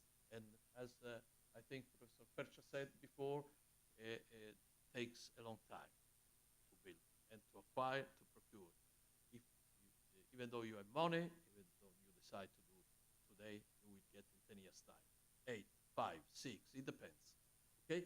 The second lessons, and I think that we will speak about a little bit, is that this situation, the focus on the East, didn't make increase of security or just an amelioration of the situation on all the arc, going from the Arctic to Gibraltar.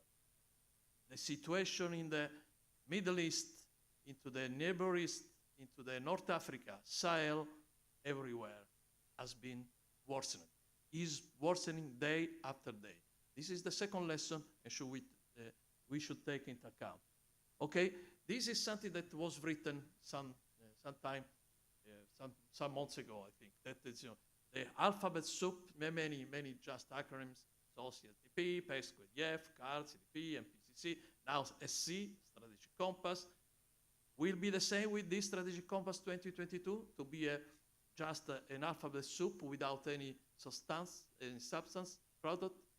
I hope, and we hope no. We should hope no, and do for, you know, making it working.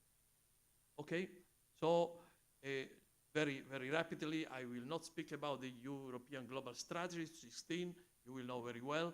The problem is here that many declarations, greater responsibility in security and defense and so on, and then conflict and crisis integrated approach with engage, many things. What it is missed is objectives and time. Okay, this is important to understand that this was a good kind of framework. Unfortunately, in the last couple of years, has been developed this strategic compass that is a quite good document, 64 pages.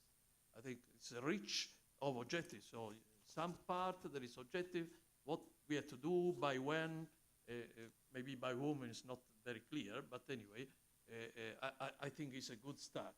And even the, Joseph Borrell, in his forward in the introduction said that the geopolitical awakening, due to the crisis and war in Ukraine, should be good in a more permanent strategic posture, and then the strategic compass is about more than the war in Ukraine. It's not the answer, because it was even not planned and conceived for the war in Ukraine.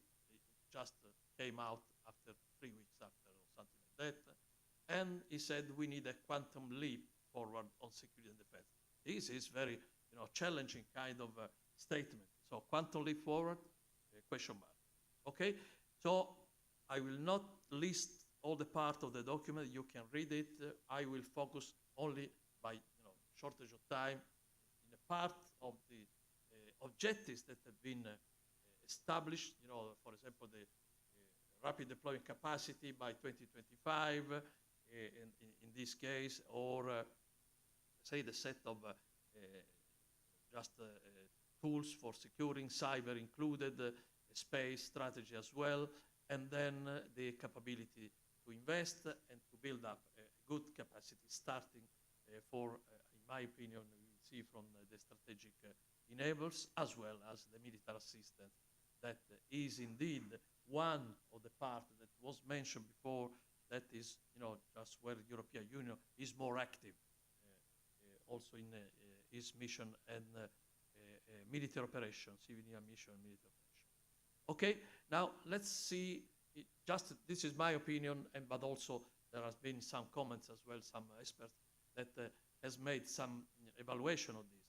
Up to 5,000 strong European rapid deployment capacity by 2025. Who will be this 5,000? Of course, 5,000 for me is just a little number, so it's not a big number. 5,000, yes. Professor Rougé just spoke about the 50, 60,000, 30 days, blah, blah, 1999 headline goal in Helsinki. Now 5,000 seems to be little. But, at least we should try to do this in a very effective rapid deployment capacity by 2025, maybe before. Who will be? Battle groups?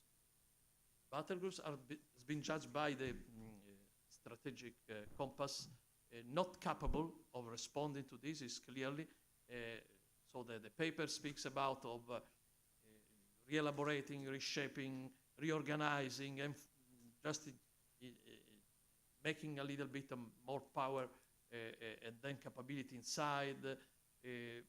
I think they will not be sufficient, even though we remain as they are, more or less like this, augmenting of instead of 1,500 to be 2,000, 3,000. No, we have to change. So this is my opinion. First step is to get a need of a pool of brigades at high readiness.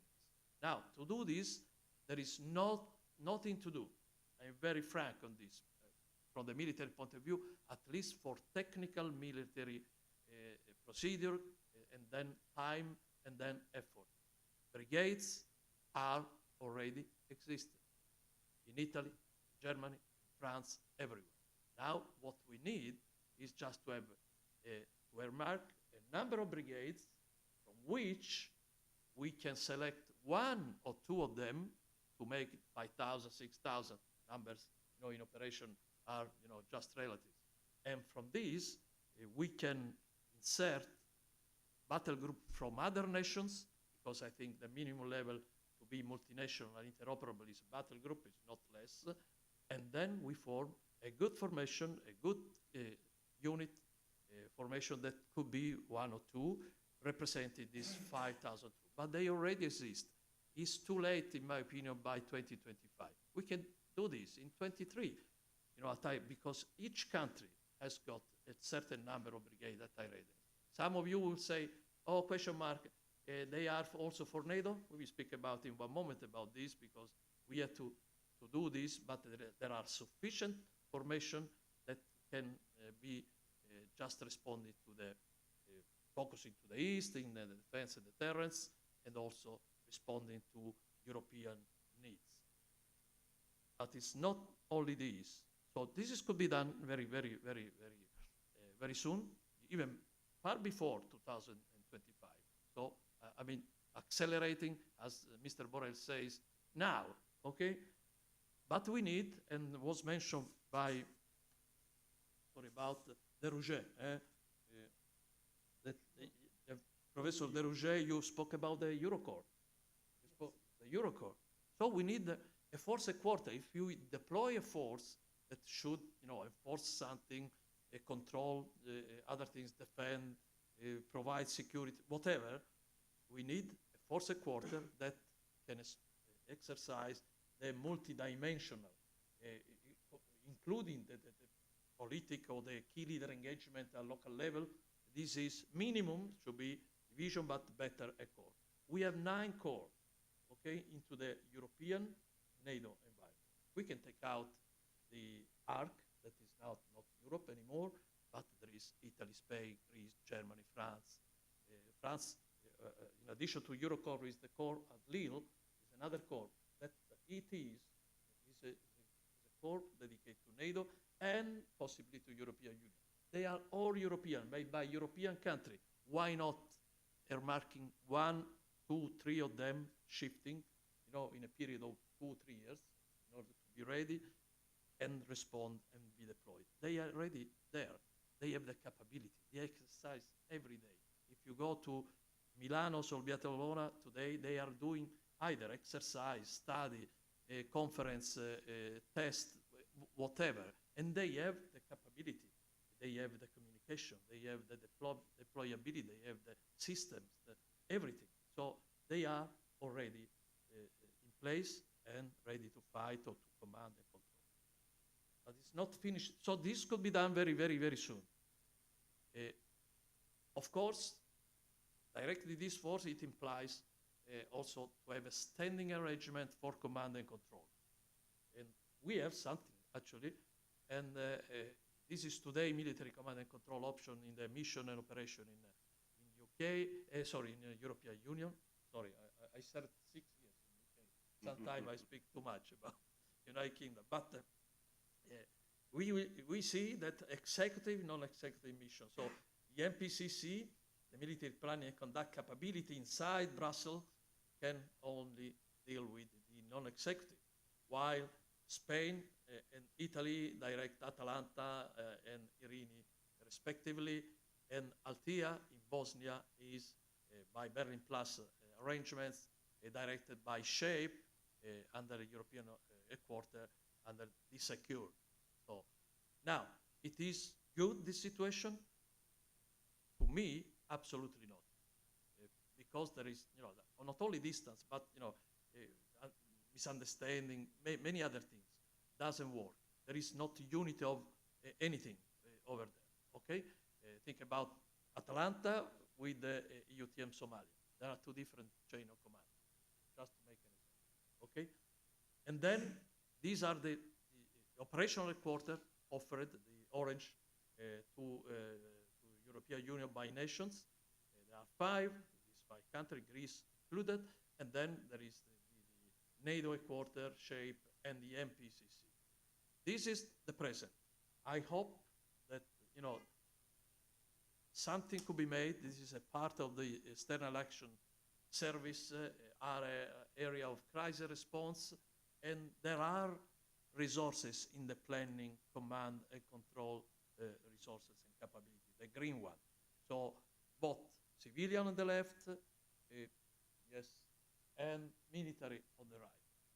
From there, that's my opinion, we should build up to have a capability to realize and constitute an European operation headquarters, unified in Brussels, possibly also capable to integrate in one only vision a mission that is composed by military and civilian components, and according to the weight, to decide who is going to command. So the future, basically, that I see is this, an European Union operation headquarters. So these are actions to be made soon in order to fulfill what is written into the, although this objective, I understand, has not been agreed to be inserted into the test, but this is something that will be functional if we want to have, a very important kind of tools to direct effectively the operation. And when we speak about the strategic enablers are very much linked with what we have said so far, that I will start from just a network of secure strategic and operational communication. So we cannot do anything inside European Union because where the direction political and military is in Brussels, there is no network of secure strategic operational communication. There are not secure kind of communication about C4 ISTAR and intelligence and so on, although there is intelligence cell and everything. But we need to link this with the force commander, with the missions that are spread around the world or in the area of intervention. Other strategic enablers, for sure, we just read some weeks ago, I think, that Germany and maybe a couple of other countries, 2, 3, 4, 5, I don't remember now, they are aiming for a defense shield, a missile defense shield. Now, if something could be made, for sure, easily, because no country can be able to fulfill this, either a full kind of secure strategic operation communication ISTAR, but also missile, air and missile defense shield, and also capability in cyber, including a cyber command that direct everything. So these are also lines of development of common capabilities that could be financed by or just by contribution of countries. And this is something that we have, Italy and France, for example, we cooperate for missile defense. Germany and many other countries are doing in a different way, but we should integrate at least the system now and make arrangement for the future to have a unified, unique one. These are some examples, but also another set of strategic enablers should be aimed strategic transport, for example, by air and by sea. We have in Eindhoven the quarter for strategic airlift, EATF. Now, it is working. It's in a pool kind of, when Italy, for example, doesn't make it to have a strategic transport, has to Eindhoven and take, also we pay, of course, each nation, because the cost lies where they fall, okay? But I think that starting from the EATF, with this pool of strategic capability of the airlift, we should build up the European Union, in case of crisis, should guarantee this for an intervention force. Air-to-air refueling and the shortage, but also the strategic ISR that is only a monopoly of United States. So if we want to be autonomous, we should aim at this. Now, very shortly to the commitment to be strengthened, and I will explain why, but was already mentioned. The paper, Strategic Compass, speaks clearly about to reinforce civilian and military CSDP mission and operation. Now, was said before, that it's 6 mission operations so far, but 18 ongoing, 7 military, 11 civilian, and then about 5,000 so few, so few. Just my opinion, but also is evident so it is the reality. Where and why? Okay, this is the question. Where to reinforce? I try to give some answer, but the answer will be just taken after we just watch, for example, this. Apart from the conflict in Ukraine, so this is only Middle East and North Africa with the Iraq crisis, conflict, ceasefire, a presence of terrorists, and so on. Spreading from Yemen to Iraq to Syria, Lebanon is in a very critical situation. Israel with Palestine, still problems there. Libya, my God, and also the Western Sahara. This is just one at a glance, but don't forget, the Sahel and the region, which is, very much, say, a part of Africa that is in a chaotic, critical, unsecure situation, and then this only the legal trafficking and terrorism, as many movements, north and south, human drugs, armaments, and also drugs, illegal kind of traffic, okay, and terrorism as well. If you look, this is before just the war in Ukraine. This is 1 year old, this picture. How much Russia expanded in all these arcs, starting from Chechnya. Of course, Chechnya is inside the Russian Federation, and then we went to Syria, and then to Libya, Sudan, and then in Mali recently, Central African Republic 3-4 years ago, and so on. Azerbaijan in 2020. Azerbaijan means that being friends of Armenia, but also they managed to influence and to be a peacekeeper with 2,000 people inside the Lachin corridor. I mean, Russia Federation made this move in a step-by-step, systematically, with a long-term plan, deliberately conceived. So the answer to this should be a long-term plan, deliberately planned, scientifically, okay? Also because, we know this sympathetic and friendly manifestation pro-Wagner everywhere in Africa. Don't forget that Russia is a formidable presence with many strategic objectives, but just for you to know that Russia provides 47% of the weapons sold in Africa in the recent years, just to say, and 17 by China. Of course, spending little resources, no investment, unlike European Union, zero investment, just they take control of gold, diamonds, mine, raw material, sell weapons, influence, and so on. So they are very good, we are not. China as well, with the soft power diplomacy, but also, arm exports is 17%, as I said. So this is why European Union, I will not speak about Turkey because as well is very active.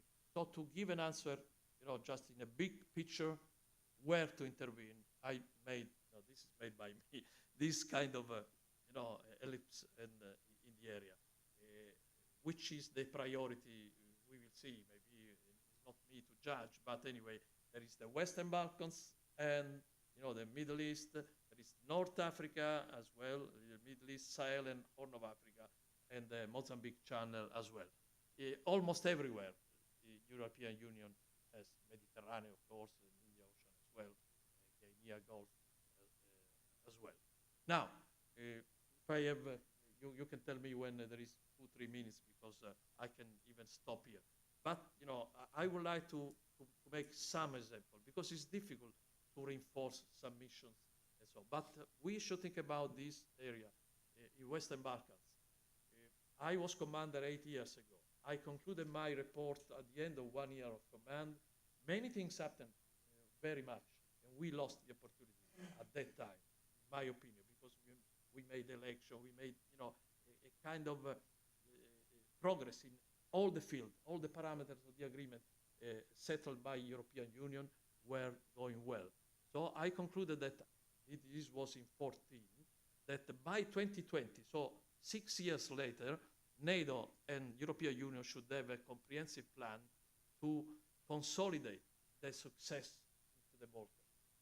Unfortunately, this has not happened, okay? Now, European Union should reinforce current missions, even ULEX, yes, because tension arise, and until they do not get peace accord and do something to consolidate, another 10 years doesn't matter. We should be strong. As well in Bosnia, reinforcing LTA not only for the crisis in Ukraine, but to maintain and to expand the kind of support, not in the number of tasks, but in the quantity of activities that they do. But also they should integrate, because this is something that was mentioned, I think, but is beyond the APF. European Union has got 360-degree tools, and they should build up, an economy, infrastructure plan, energy plan, social, humanitarian tools. because at the end of the day, this is my experience, not only in Kosovo, but this is to be made also for other part of the world. I think that the people, being the mayor or the peasant or the farmer, they need only the perspective for their family to be in peace, progress, to work, and to be happy. No religion, no nationalism, nothing. They first think, they say, I want to be seeing my children growing well. And this is unsecure. This is what is happening in North Kosovo. If you go there, in the Serb community, there is underdevelopment. You can just crossing the river here, you can see it. So something should be made there, as well as in Bosnia, where there is dissatisfaction, discontent. Okay? Now, going to the east, of course, this is the new mission of training in Ukraine, but it's not only there. We have the European Union, UBAM, in Moldova, that was based in Odessa, to just check the border, the area of Transnistria, but we need to do more, okay? For internal security, hybrid threats, energy and humanitarian support, especially in Moldova, but also being already in Georgia, we should not forget that we can do more also in a comprehensive way in Georgia. This is the way of reinforcing our presence.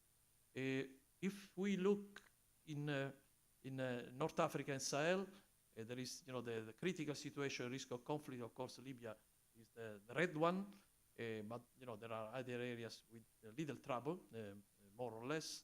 And then Cuban Libya was mentioned before.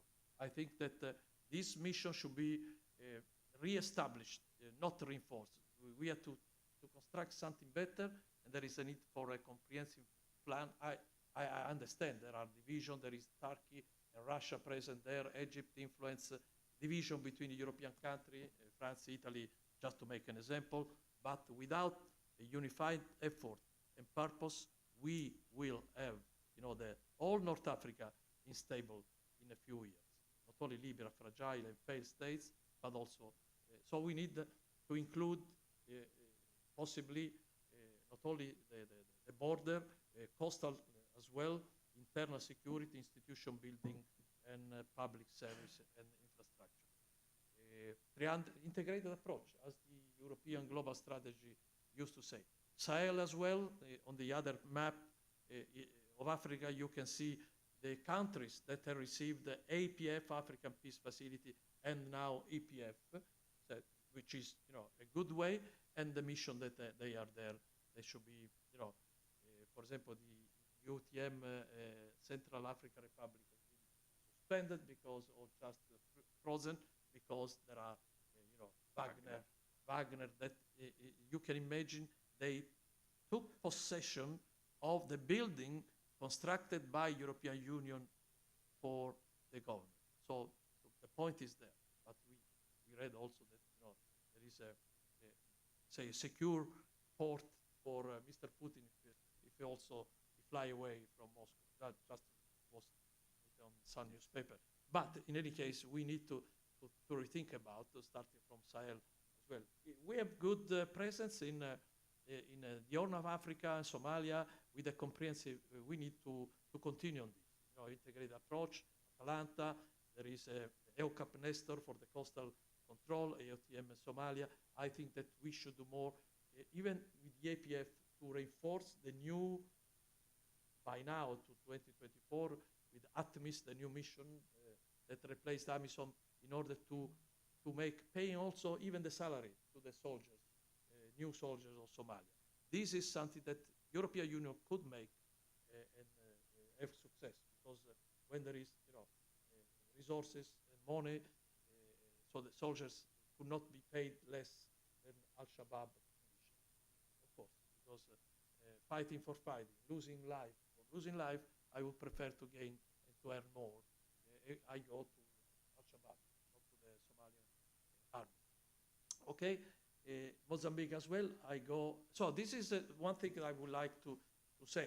I'm not sure about what the European Union is making, but one critical country into the Middle East, apart from Iraq, where NATO, the European Union with the Iraq is present. Lebanon is the weakest and the most critical country over there, for many reasons.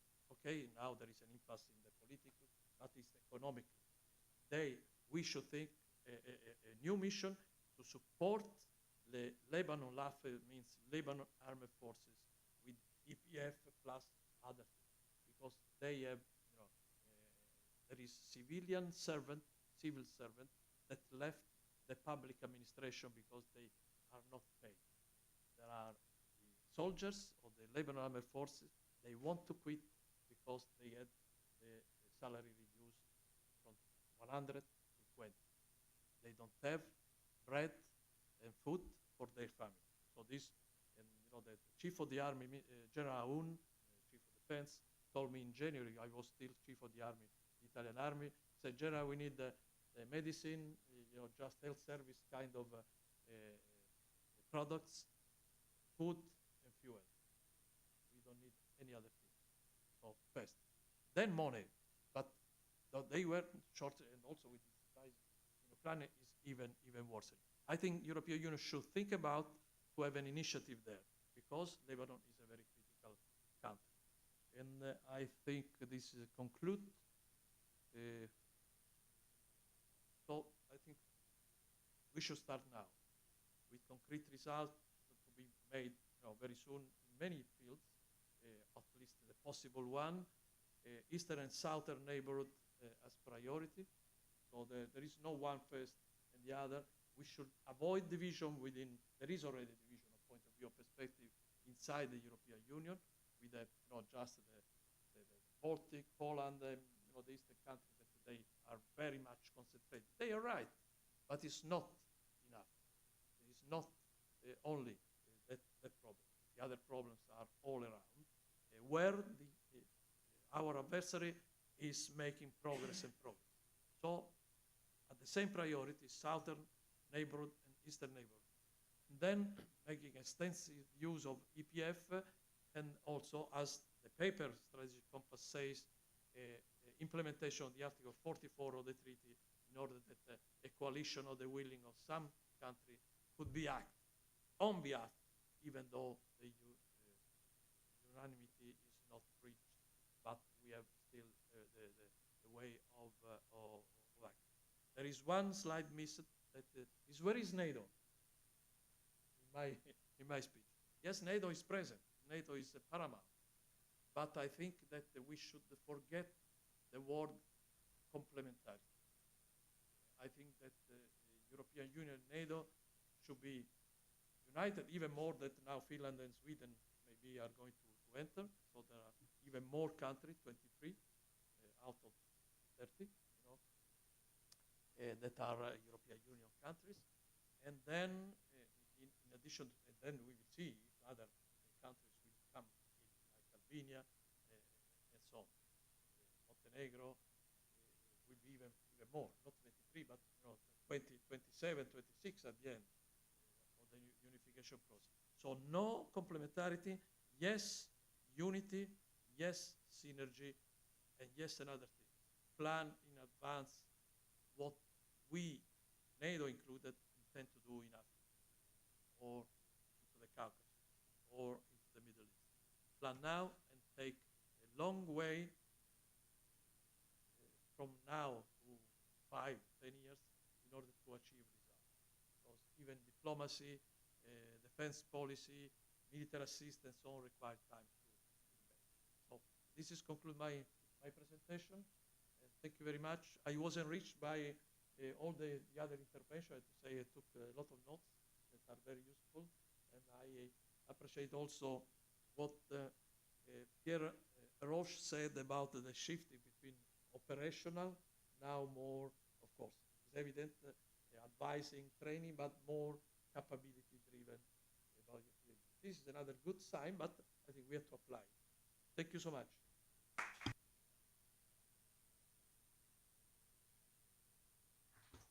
Grazie a lei, generale. Anche noi abbiamo preso tanti appunti nel suo intervento e grazie mille per questa prospettiva di operatività di questa cooperazione europea che, come lei mette in rilievo, offre spazi per ulteriori rafforzamenti e approfondimenti. Grazie mille. Ora siamo arrivati all'ultima relazione di stamattina prevista, che interviene il professor Marcello Ciola, che insegna a Paris 12 all'Institut d'études politiques e insegna anche qui alla Marconi storia delle relazioni internazionali, storia delle istituzioni politiche e anche storia delle costituzioni. Allora, il tuo intervento è Presentification Process and Long-Term Policies in PSDC, Complementary or Incompatibility, Considerations after Russian Invasion of Ukraine and the Adoption of Strategic Compass. Sono lieta di passarti la parola.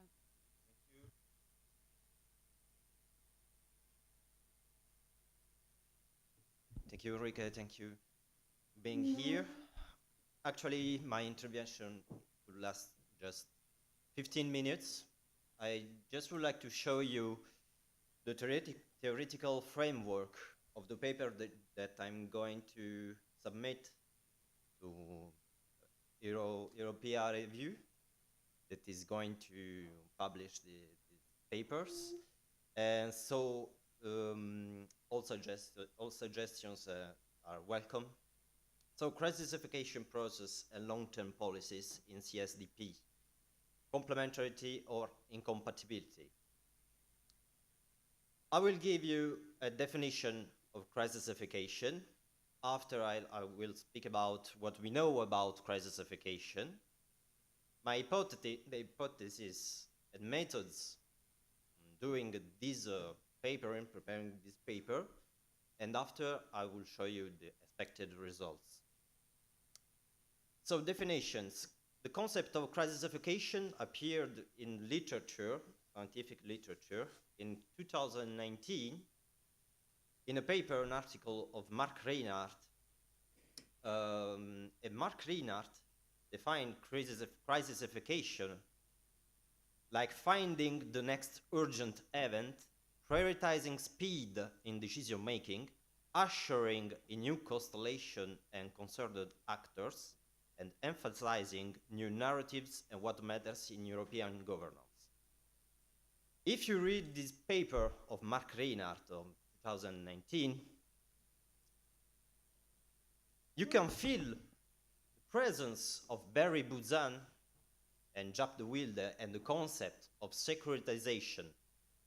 Securitization and crisis-ification is quite the same things, but in the paper of Mark Reinhardt, we can't find any reference to securitization at Barry Buzan. What I did is define crisis-ification starting from the concept of securitization of Barry Buzan. If we would like to talk about securitization, we have before to talk about politicization. Politicization is when an issue is on the political agenda. So decision makers have to do something. Securitization is the next step, is when the issue is presented as an existential threat to the states or to the actors, requiring emergency measures and justify action outside the normal bounds of political procedures. So securitization, we have the issue on political agenda. We are asking for emergency measures in order to facing this threat, and this threat is an existential threat. Crisis-ification is the next step after securitization. Crisis-ification is a situation where decision-making are not only requiring emergency measures and justifying actions outside the normal bounds of political procedure. So the emergency measures. But they are at the same time, but the actors, decision makers, are facing at the same time this existential threat with no or poor political strategy. So the difference between crisification and securitization is that in securitization there is an existential threat, but it's still not there. In crisification, the existential threat is there. We have no strategy or not a comprehensive strategy to face this existential threat, but we have to do something. And why crisification process could be a problem for CSDP, and why I'm talking about complementarity or incompatibility. Because the traditional, you understand that crisification is a method of governance. It affected the internal foreign policy of European Union, and the consequence is that it affected also the external action. The traditional method of governance of European Union is based on long consultation with stakeholders, long process of mediation.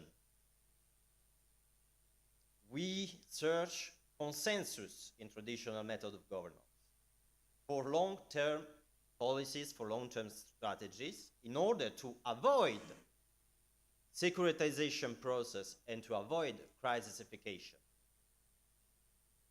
The traditional method of governance of EU in CSDP and in its external action aim to avoid securitization and crisification.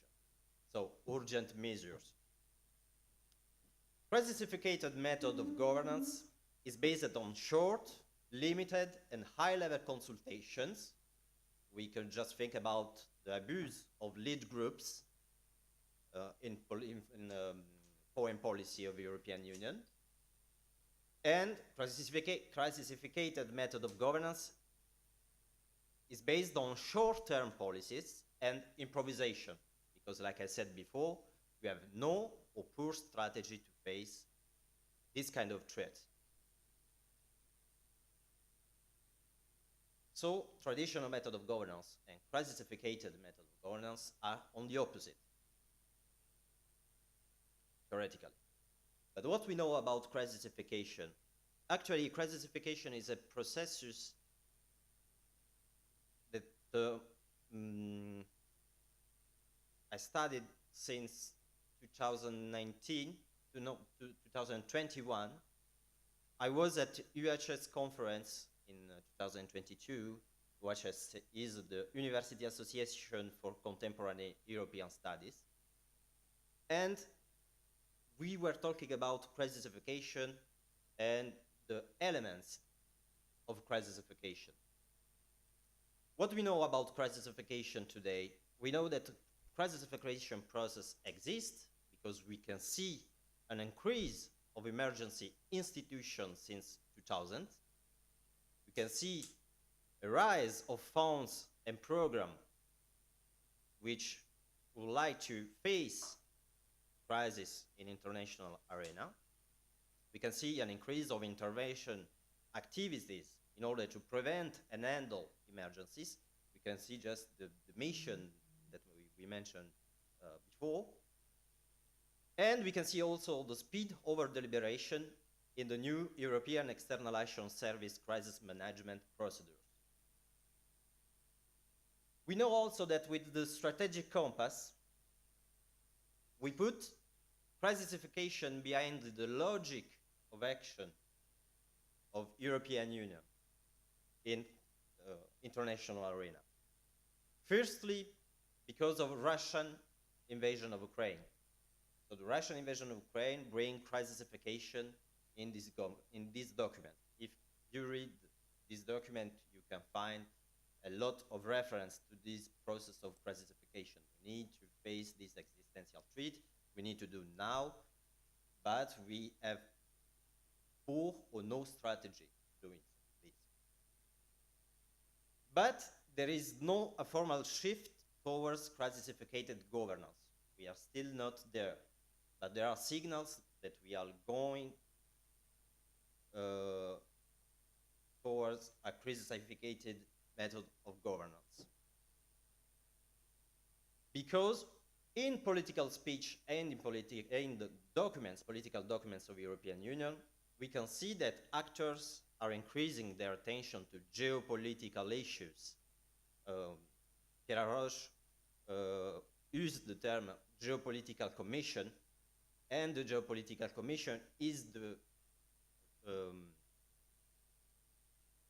the result of this crisis-ification process.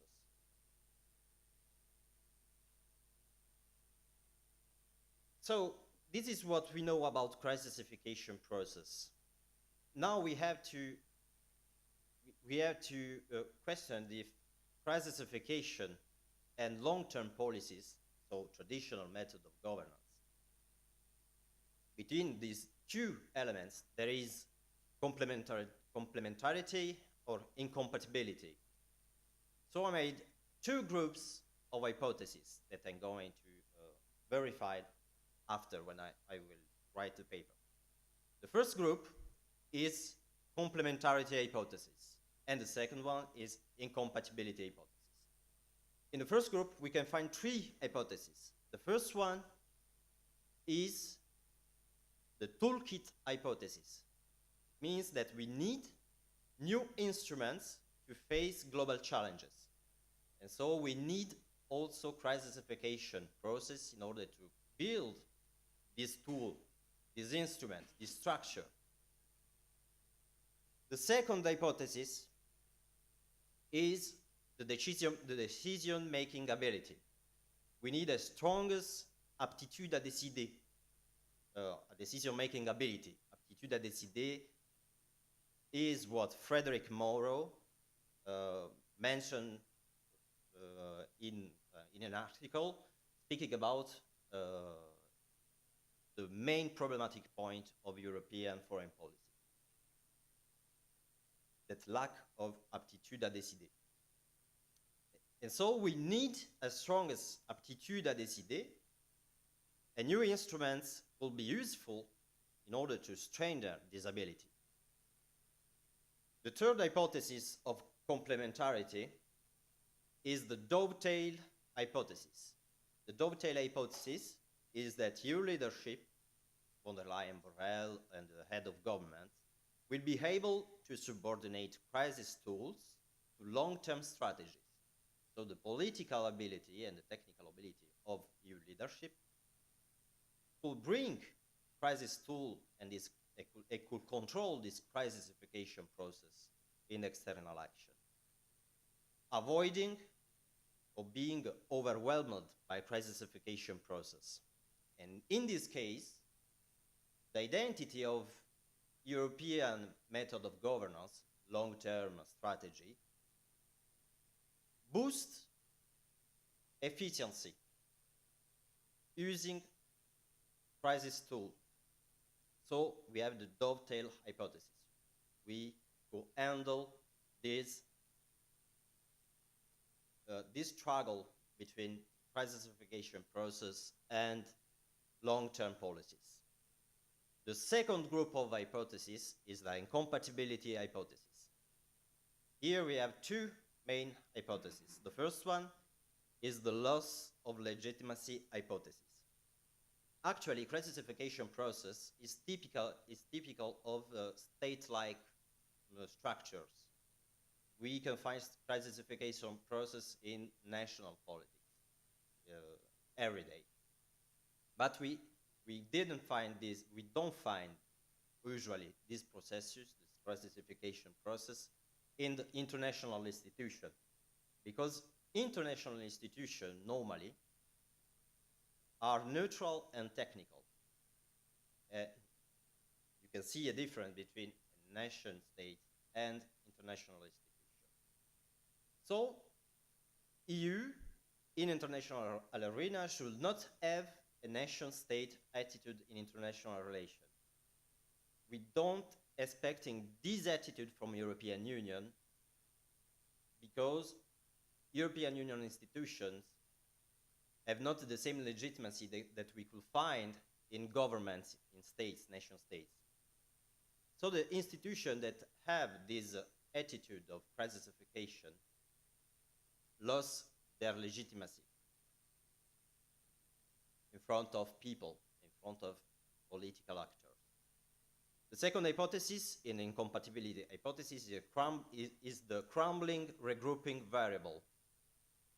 Indeed, crisis-ification could mean polarization in council politics and could break up EU decision-making process. And so it could bring to inefficiency in European external action.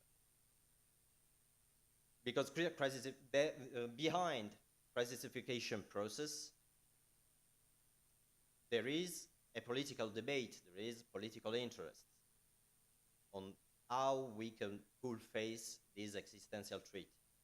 And this political interest could break up European decision-making process in the Council.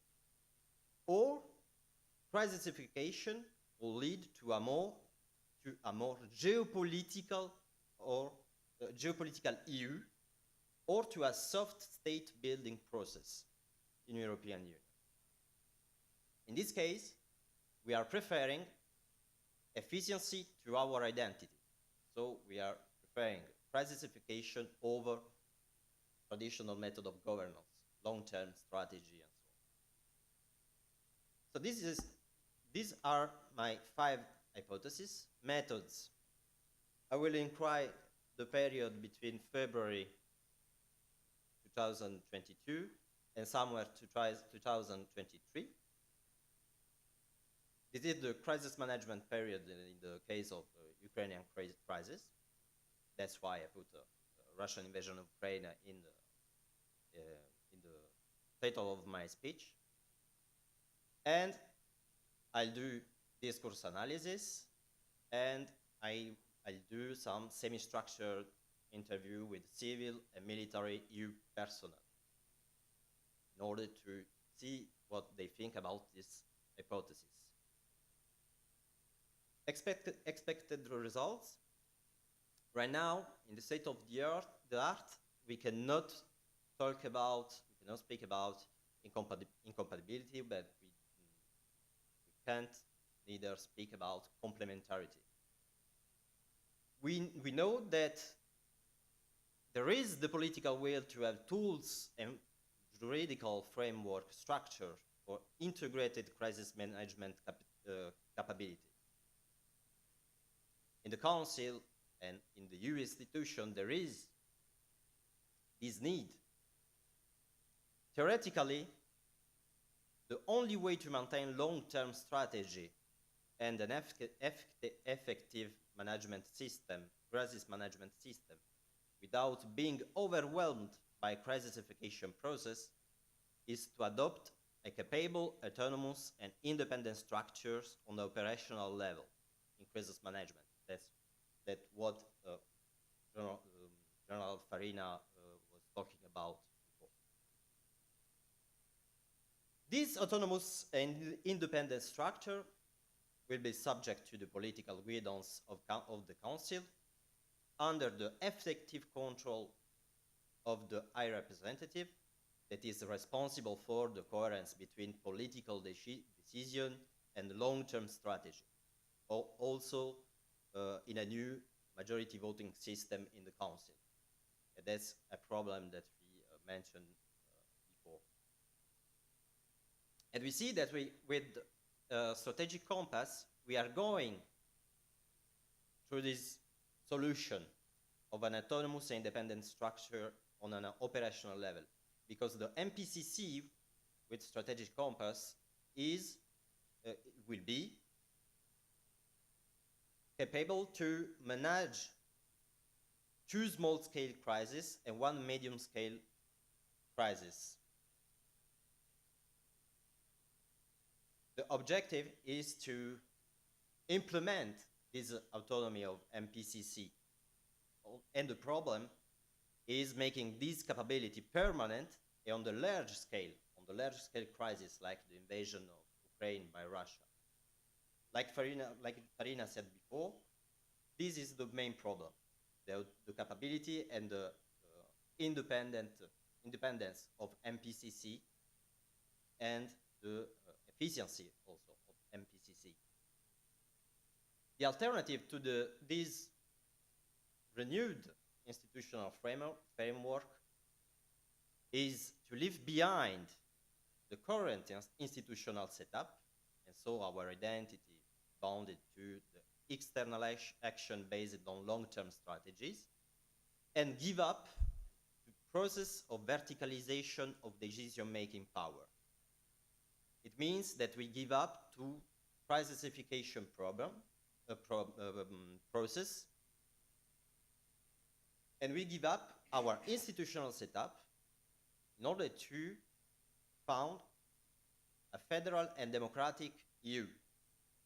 So the alternatives to the new institutions, the alternative of the first solution is the creation of democratic and federal EU. Would it be possible to hybridize a federalization process with a political system that takes in consideration long-term strategies? So we could bring together long-term strategies and a federal European Union. We could, maybe through the indirect election of the president and the vice president of the EU, bodies which, however, once elected, should be subject to the political trust or control of the Parliament, European Parliament, not of the Council. So we can create a federal European Union, but with a president and a vice president that is responsible in front of the Parliament and not in front of the Council. So thank you for your attention.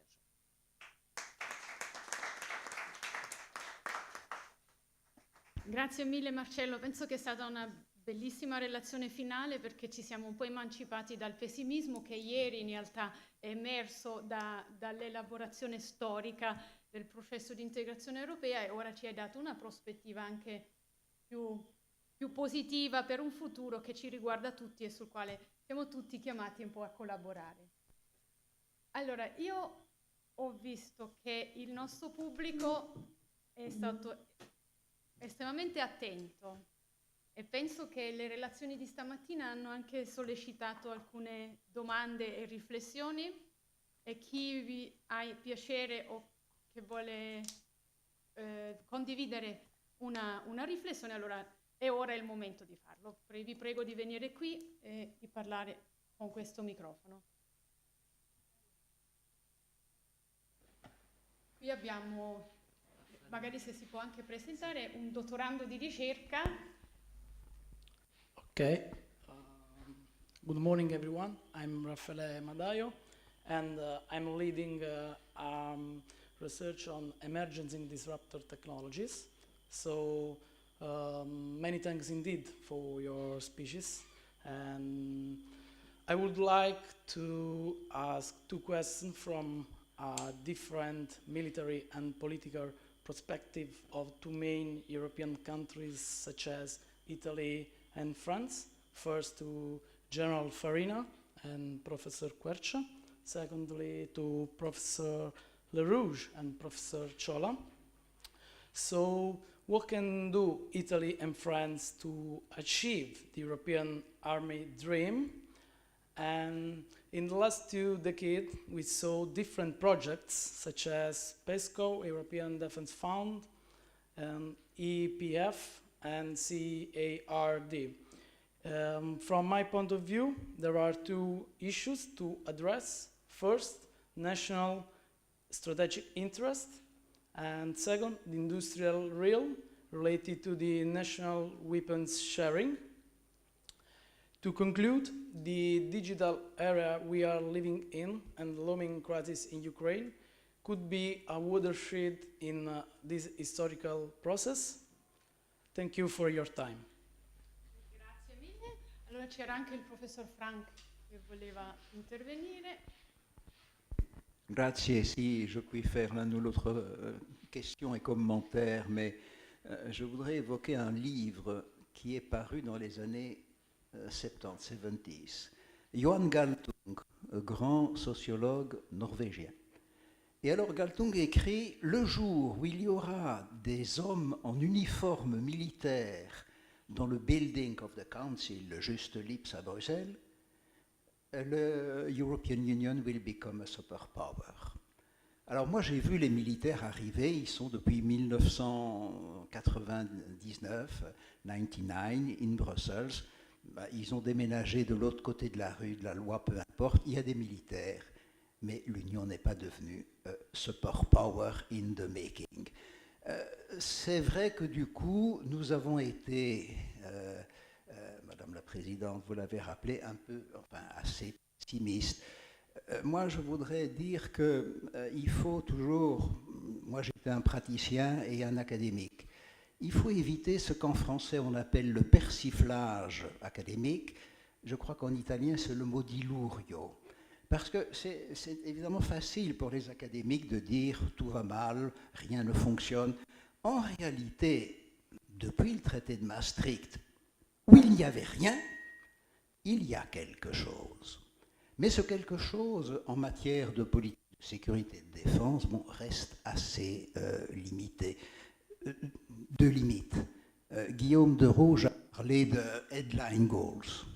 Moi, j'ai bien aimé l'alphabétique soupe del generale Farina, parce que, fréquentant les instituts de discussion et de recherche européenne, on a eu une enfilade de concepts. Headline goals, battle group. Battle group has never been used in the Petersburg missions. Pooling and sharing, bellissimo, compriamo American weapons. Voilà. Alors la suite, il y avait le PESCO, dont on a parlé hier, la coopération structurée permanente. A failure. A failure parce que le traité disait ceux qui veulent faire des missions plus exigeantes, n'est-ce pas? Et en réalité, tout le monde y est allé parce qu'il y avait de l'argent, to get money. Donc voilà, ça sur l'enfilade des concepts, n'est-ce pas, l'alphabétique soupe. Moi j'avais écrit un jour que cette enfilade de concepts permettait à des cercles d'études de security d'avoir de nombreuses activités, mais pour parler d'un paper tiger, un tigre de papier. Ceci dit, voilà, malgré tout, la PSD existe. Et ça, c'est tout de même, il faut la faire évoluer. L'Union européenne n'est pas impuissante, mais en matière militaire, elle n'est qu'une puissance auxiliaire. On a cité Altea. Altea, c'était une puissance auxiliaire. Une fois que l'affaire du Kosovo était réglée, la succession de l'ASFOR, c'est l'Union qui l'a faite, Altea. On a parlé aussi, il y a eu, ou alors non, je confonds, Altea c'est Bosnie, mais la mission Eulex au Kosovo. Une fois que l'affaire Kosovo était réglée par l'OTAN, l'Union est arrivée avec une mission coûteuse de nation building. Donc je voudrais tempérer un petit peu le pessimisme. Dernier mot, quand même, Marcello Ciola a parlé de l'aptitude à décider. Et là, je voudrais quand même, Monsieur Ardoche n'est pas là, mais dire attention, la communautarisation est une méthode pour légiférer. Ce n'est pas une méthode pour exécuter. Et l'exemple flagrant, quand la France a subi en 2015 les attentats terroristes du Bataclan et du Stade de France, on n'a pas recouru à l'article 222 du traité sur le fonctionnement de l'Union, qui avait mis 2 ans à être organisé à travers une comitologie dont les Français ont dit Si cette mythologie se met en route, dans 2 ans, nous serons peut-être aidés. Et donc, on est passé à l'article 42.7. Donc, sur la communautarisation en matière de sécurité et de défense, j'ai des réserves. Excusez-moi d'avoir été trop long. Grazie mille professor Frank, questo vale anche alla conclusione in realtà del convegno, grazie mille di questa bella riflessione. C'è ancora il dottor Pochi che interviene, prego a lei. Good morning, thank you for your exhaustive intervention, and I would have many questions, but I think that for all the speakers, but I would first like to ask you, what do you think about the European external policy about migration in Africa, which is one of the main issues of my thesis, my PhD thesis, and secondly, what do you think about the future of the European Union missions in Africa, both civilian and military? Because I have a perception that we are, I don't want to be so pessimistic, but I think that we are going to lose for the reasons, for example, General Farina showed and has shown, and for the presence of a lot of actors we mentioned, and for these reasons I think that as confirmed by people I talk with, we used to stay there sometimes only in order to avoid that someone other take the total control of one country. So these are my 2 questions. Thank you.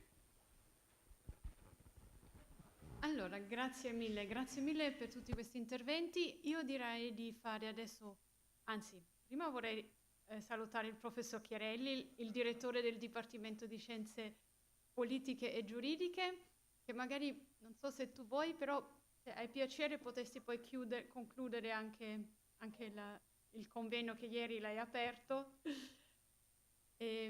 Allora, per dare una breve replica, io direi che iniziamo qui con Guillaume, poi Marcello, generale Farina, poi Paolo, visto che sei qui seduto in prima fila, 5 minuti a testa, 5 minutes for everyone, because then we have also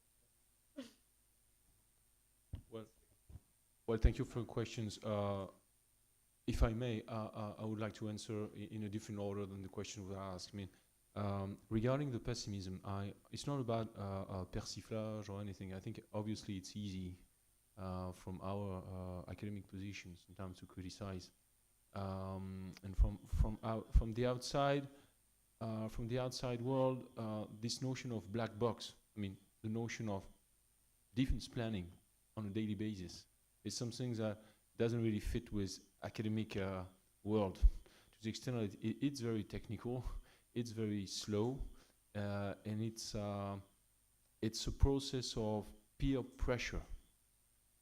To the extent that international relations are not contrary to what most of our citizens think. I mean, to my own modest point of view, international relations are not more immoral than the rest of politics. It's just that in a matter of life and death, in a matter of war and peace, amorality, I mean, moving beyond morality, can be a lot more brutal and costly for life and for human beings. But the notion of peer pressure and the notion of political economy of the defense planning process in NATO and in Europe is something that must really be taken into account if you want to accept the fact that things are moving slowly. That, as the general mentioned, for instance, if you want a new capacity, if it's in low-tech one, it already takes a few years. If it's a jet fighter, it takes 40 years. I mean, the first Joint Strike Fighter programs were launched in the early 1990s. It just enters in service right now in Europe. It entered a few years ago in the US, with obviously a decoupling of the cost, etc. I mean, you obviously have to notice that you obviously noticed. Sorry, that capabilities are the long-term embodiment of a policy. For a jet fighter, that will be a 40 years long asset. Obviously, this is a key. For a submarine and for the missiles which will be on this submarine and which might end up in 2080, this is obviously a very long-term. This has obvious very long-term implications. Nevertheless, this is not the only lens through which we can try to imagine improvements. Admittedly, if you accept the fact that at least 10 member states will have Joint Strike Fighters, at least, or part of their air forces in Europe in the next few years, and if you're French, beyond the first shock and beyond the nightmare of it, you just have to admit that it's good. That at least you have 5th generation jet fighters in Europe, belonging to allies which could be capable of improving common defense in the air. Obviously, you know that this money will partly pour into American industrial complex, but you also know that you share parts with them through other channels. So industry remains industry. It should not be the sovereign the sovereign actor in the game. And what we have to do in the next few years, so trying to very briefly bring a few elements of food for thought to your question, is to my modest point of view is trying to keep an eye on the low key, or let's say modest improvements of the European defense planning, following the lines suggested by the general, for instance, to the extent that maybe I would differ a little bit with you on the fact that we have 9 brigades right now. 9 corps, sorry, when you mentioned, I'm not sure they are all able to be deployed at the same time, and to the extent that, but at least not simultaneously for sure, but even if you take part of them, the strategic enablers and all the different assets of support that can make sure that you can deploy at least part of them remains an issue. So I think we should really work on this. Again, my main point today was we should stick to what we've assessed since 2014. What happens in the East is super important. This is of a vital interest for Europe and for the stability of the Euro-Atlantic order and for the stability of the world at the end of the day, because Russia remains in a sort of negative manner a superpower. It remains a superpower to the extent that it can spoil the game at any time in Africa, the Middle East, in our relationship with China, etc. By the way, this is maybe the only way it can exist in the international scene today. Russia has nothing to propose as far as security production is concerned, as far as security productor. And at the same time, we really need to remain very careful of our autonomous action on the the southern arc of crisis. And from this, if you read to all the good papers that can be written, I mean from the Brussels officials and from good observers in the think tanks, I think for instance of Sven Biskop and the Egmont papers. I mean, he remains always to some extent a very Euro fan. I mean, he's always very optimistic in the way he framed the issue. But it's interesting to see how he also can prove to be very realistic in his assessment. I think it really converges with your analysis, General, to what we can do, what we cannot do, and this ratio between national assets and joint assets. And I think this is really in this field that we should work. We have three challenges: institutions, but eventually institutions are just the way we graver dans le marbre. How can you say this? To enshrine in marble, or how can you translate for me graver dans le marbre? See, this is just the way you can put it for the long term, but at the end of the day, this must be a fact. This cannot be a de jure thing. European power will be a fact of life, testifying to our power. And the two other sides are the operations. Under your control, General, I guess solidarity, facing fire, solidarity on the front is most of the time the more important dynamic that countries have for improving cooperation afterwards. If you look at what happened in Bosnia in 1994, 1995, this is not only the complicity between John Major, the French, between John Major and Jacques Chirac. This is most of all the fact that soldiers on the ground were living exactly the same situation. And I think this is a key in the Franco-British rapprochement until Saint-Malo and until the birth of the SDP as we know it. And so operations, because we are moving in the same Jean Monnet thing, like let's make it small and let's wait for a step-by-step thing. At some point, you cannot do this. I mean, I understand what's your point about the fact that we had Alex and Altea and so on. But there was a debate that, according to what I've seen from the archives and what I've heard from the interviews, a debate about, yes, we should begin with small things, but if we don't grow up pretty quickly, we will be sort of imprisoned in this role. Again, constructivism, your roles are an opportunity, but also something that will be a constraint in the end. And when Condi Rice said, well, the 82nd Airborne isn't made to bring kids to the kindergarten, and let's say that the EU could, the US could have dinner and the EU could wash the dishes, we knew that this form of burden sharing was not okay. This has also consequences on the third challenge, which is the capabilities. If we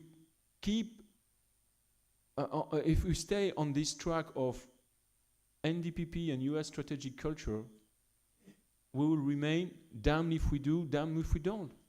We cannot duplicate strategic assets, so we cannot get gradually a more important capability of autonomous appreciation. I'm only talking of appreciation, satellites, intelligence, etc. And a fortiori, we cannot even pretend to growing autonomy of action. So we need at some point to accept the fact that we need strategic duplications. And my last point was, so you see, institutions, operations, capabilities. And my last point, because I've been working on it for a while, is the tricky issue of the nuclear deterrence. Because of Russia, we have to speak about this, and this is very difficult. This is another glass ceiling. I mean, we had a conventional dependence vis-à-vis the US that was increasing during the post-Cold War era, I mean, since the fall of the Berlin Wall. But somehow, deterrence was marginalized in our little corner part of the world, whereas it was increasing in other places. And because of Russia, it's coming back. So we have a sort of second form of interdependency, which is actually a form of dependency of the European allies vis-à-vis US extended deterrence. Make sure that, contrary to the 1990s, the dependency to some extent is even bigger. And for many European countries, our dependency, you know what Karl Deutsch was saying about international relations? It's about control and interdependency. Luxembourg, to some extent, controls Washington. It is interdependent with Washington. But unfortunately for Luxembourg, I have to admit that they are more dependent from Washington than Washington is from Luxembourg. and our whole personal relationship can be framed this way. It might have some limits at some point, but it's pretty interesting first glance. And the fact that my own pessimism vis-à-vis European defense at some point is related to this. We are more dependent from Washington in 2022 than we were in 1996. Thank you.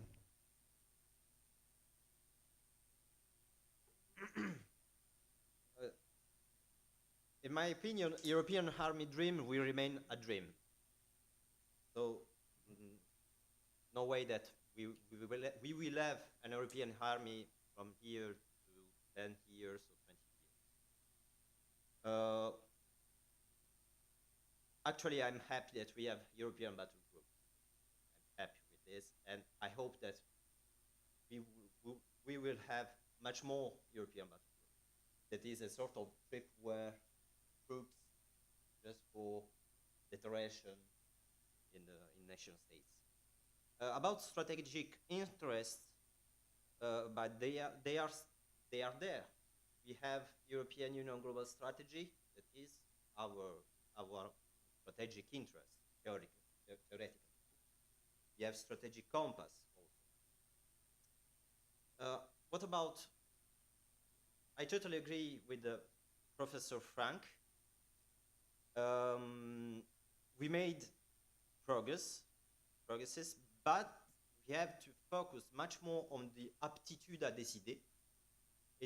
So the autonomy and the independence of MPCC, for example, and less on capability building. That there is, I think that it was the main issue of this seminar, the capability building process. I think that we have to move our attention from the capability building to aptitude à décider, building a structure, political structure, military structure. What about migration policy? I think that migration policy could be read using the instrument of securitization. What we made with migration phenomenon is to securitize this issue. We present migrants and migration like existential threat for nation states, and nation states demand emergency tools, extraordinary tools in order to face these existential threats.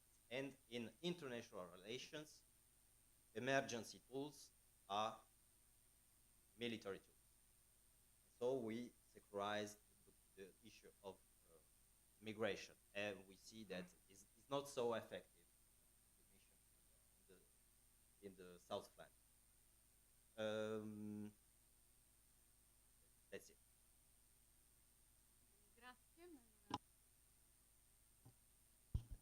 Yes, I couldn't agree more with the fact that the European army is a dream. You mentioned 10, 20, I would say even 30 and more. But it is a matter of fact, because there are many issues. So if you take into account how many years since 1999, so I mean, time flies. I agree also with a step-by-step gradual kind of improvement that was mentioned before by Professor Rougé. I think that one the question was how much the industrial integration could be also is another way that is inside the capability cluster as well.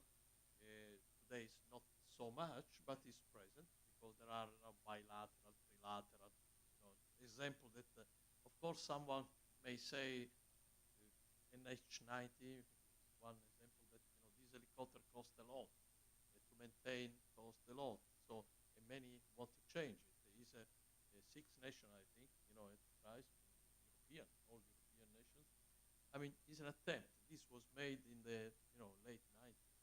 It used in service 5 years ago, no more. I think it's one of the many Eurofighter is another group of nations and so on. I think that we should go on this way, making it more effective, cost effective as well, and then the national interest that with time hopefully converge instead of diverge. Balkans, Western Balkans, we had, of course there are shock actions like Srebrenica, other facts. I wonder why we have to wait another big shock to the European continent or in the surrounding in order to be again awakening once more and to do something more. So I hope not. I hope that this will be, in a construction made step by step. But we need also a very important figures like leaders and politicians. I am not sure. I'm not judging politicians, but speaking with a common citizen, I do not see this kind of elite, not like the founders of the European Union as well. Again, another shock. We hope not. About the future, the policy of migration in Africa. Military speaking, let me say that frankly, sorry about Chatham House, obviously, the fact that we deploy Mare Nostrum in front of Libya has been the biggest mistake, in my opinion, that Italy could have made. Full stop. Okay? Because it was an invitation to the group of militia. So in Libya they live, they are earning a lot of money since then, and they understood that without no expenses, with a little boat, just without even engine, they could reach our vessels. So that's my opinion, apart from humanitarian kind of thing. But if you invite, this was the beginning.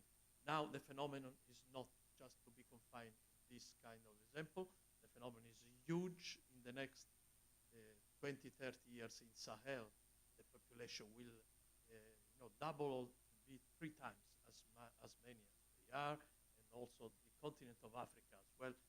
This pressure should be approached not only with the security tools here or just a coastal kind of, no, absolutely. This is the biggest mistake we can make. It's something that we should, this is why I'm referring the long plan, 20, 30 years, doesn't matter. And then also, I think that the future European mission in Africa as well should aim. So how much money are we spending now? So structural kind of enterprise there in order to help this country to support, and resources, European Union. If we wish to be a superpower in the sense of global actor, we need to pay. This is something. Otherwise, we will pay in another kind of sector. So there to invest, and also I think that should be addressed in internal policy, how to structure the reception of the many young or just other population that they cannot stay there. They are sober number over there, and on the contrary, as Italy, we need them for doing many other things. So we have to structure this, because this will be something that will be more and more present in all Europe as well. Okay?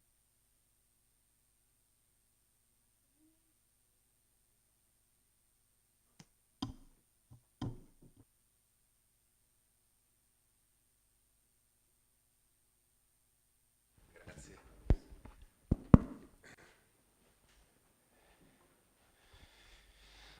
Sì, thank you. Allora, there were mainly two very difficult questions. One, the EU Army Dream, and the European action on migration. So for the first one, I think many things have been said during the morning. I think more or less they agree. I mean, in the different visions, but there is a common I think, perception.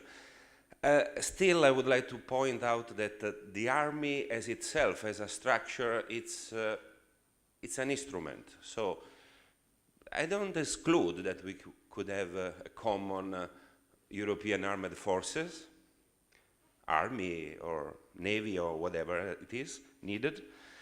Actually, the EU is now building its own, for Frontex, its own first border control corps that will be procured by the European Union and will be staffed by the European Union, will not be anymore seconded by member states. So in a few years we will have probably, I don't know how it will work and how it will not collide with the national states, but we may have coastal guard functions or border police European operations at the European border.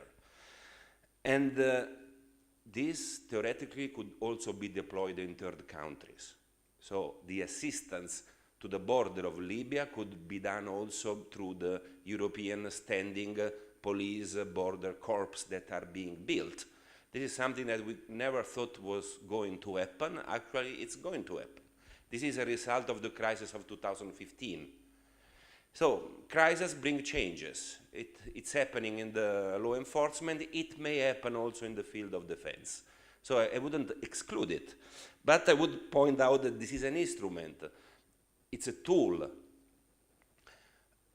In order to have a tool and to pay for a tool and to build lethal tools, you have to have a common political objective. You have to start first from the objective. It's the objective that gives you the strategy and let you earmark the resources. So you cannot start from the tool itself. You have to start from the common political will. And as far as defense and security are concerned, the common political will, it comes out of military crisis, of war.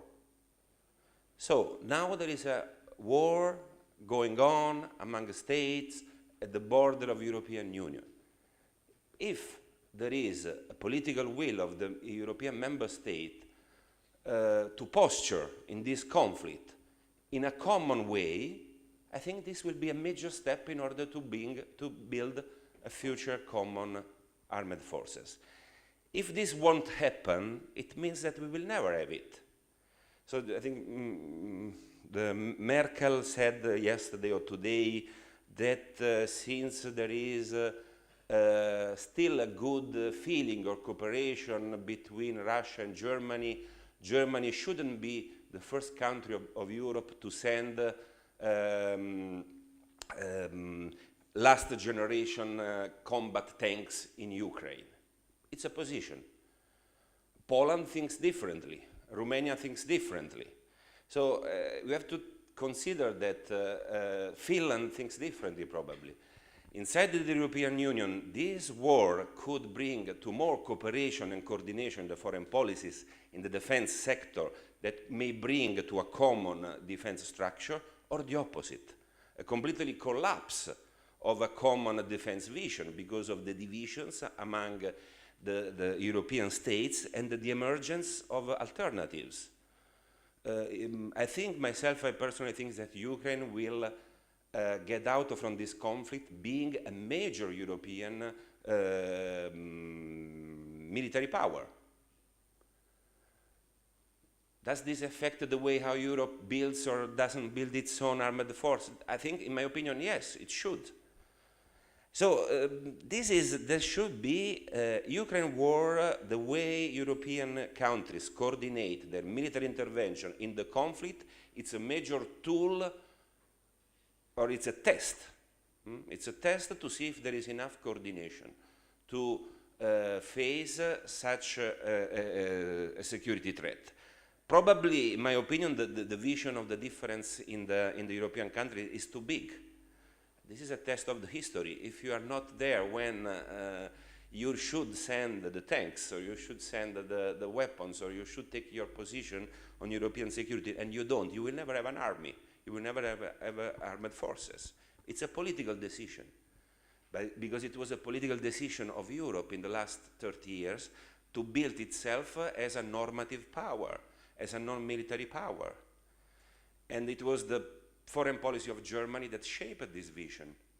And the foreign policy of Germany was based on non-use of force. So being herself and the Union, the policy was of mercantilist and neutral policy toward Eurasia. This is geopolitics done with other means. So the European Union prioritized market and neighborhood, probably with Russia and China, over strategy and defense. This is a fact.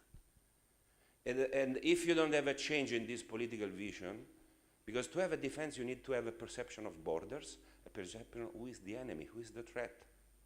Otherwise you will never have an army, because you look at the European countries or NATO countries. Each one have its own armed forces, but the one of Greece are very different from the one of Spain, because the threat is different, and since the threat is coming from a different country with a different assets in a different geographic area, the armed forces is different. So if you don't have this common geopolitical vision that derives from a common security threat, I think there's no other way you can produce a defense, a common defense. You can integrate, you can coordinate, you can make ad hoc missions, but you can never have an asset. You will never arrive it through a technical way through it. You need a strong political crisis and a vision on how to get out of this crisis, stronger and more secure. And in my opinion, specifically with this crisis, I think that the way to have to move toward a common European armed structure is to work on a common energy security.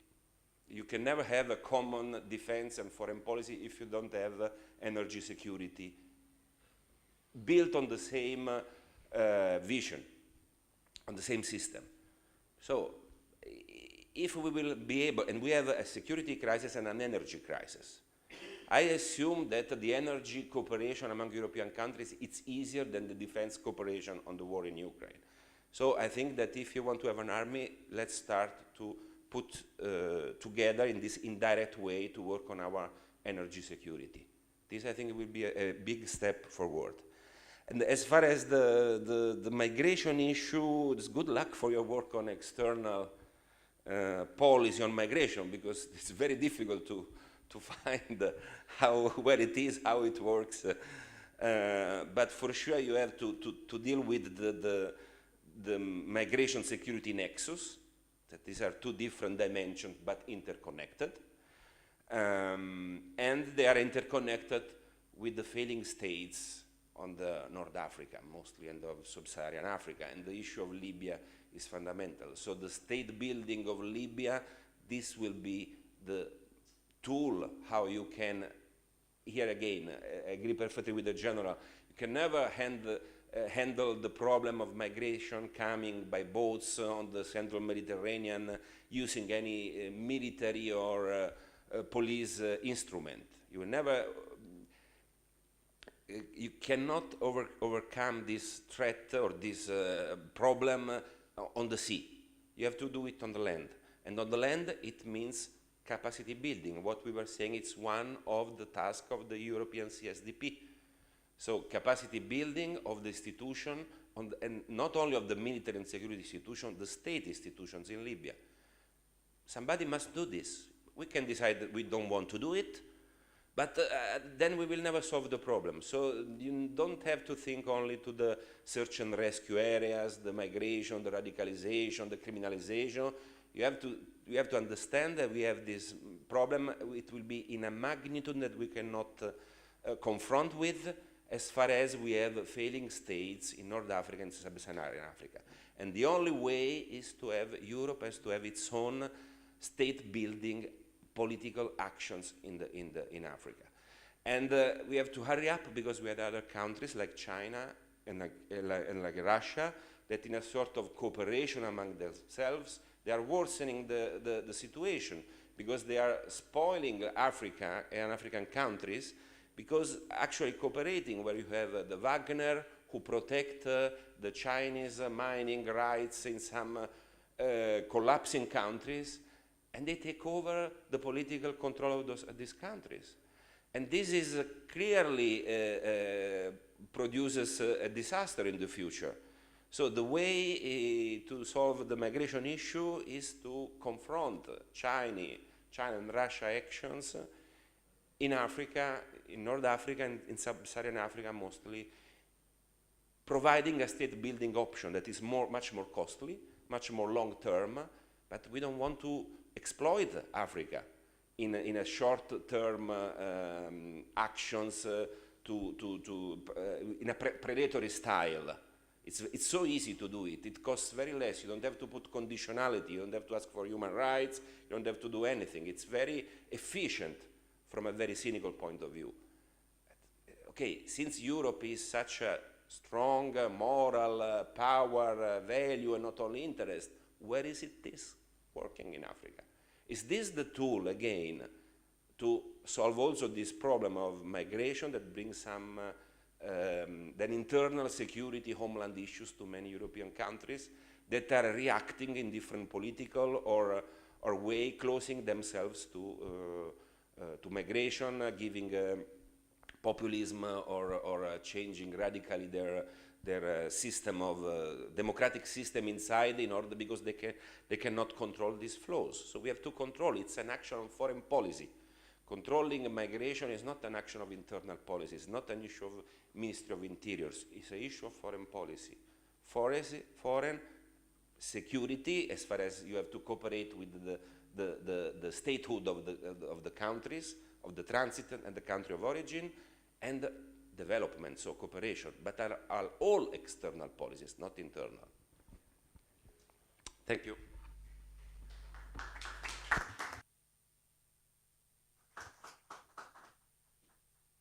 Allora, siamo arrivati alla conclusione di queste 2 giornate intense. Ieri in apertura il professor Chiarelli ha parlato delle trasformazioni in atto causato dalla crisi internazionale attuale, e dalle relazioni è emerso che ancora è lontano il punto di arrivo.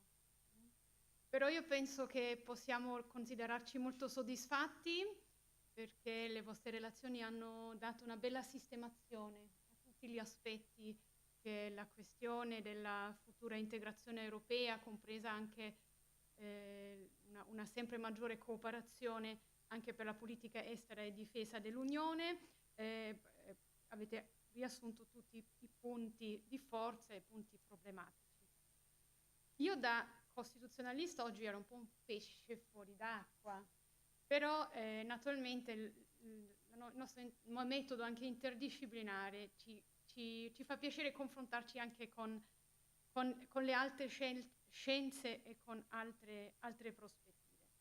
Quello che io vorrei dire alla fine, proprio da formalista, che riguarda anche il dato formale, non solo quello sostanziale, è che la futura evoluzione dell'Unione Europea, se dovesse un giorno andare oltre la cooperazione strutturata permanente, dipenderà fortemente anche dagli Stati, perché sono sempre gli Stati che possono decidere se trasferire ulteriori diritti di sovranità in capo all'Unione Europea o meno. Quindi detto questo, io rinnovo i ringraziamenti a tutti i nostri brillanti relatori, ringrazio a chi è intervenuto e ringrazio il pubblico per la pazienza e soprattutto per l'interesse con il quale avete seguito questa iniziativa. Allora, arrivederci a tutti.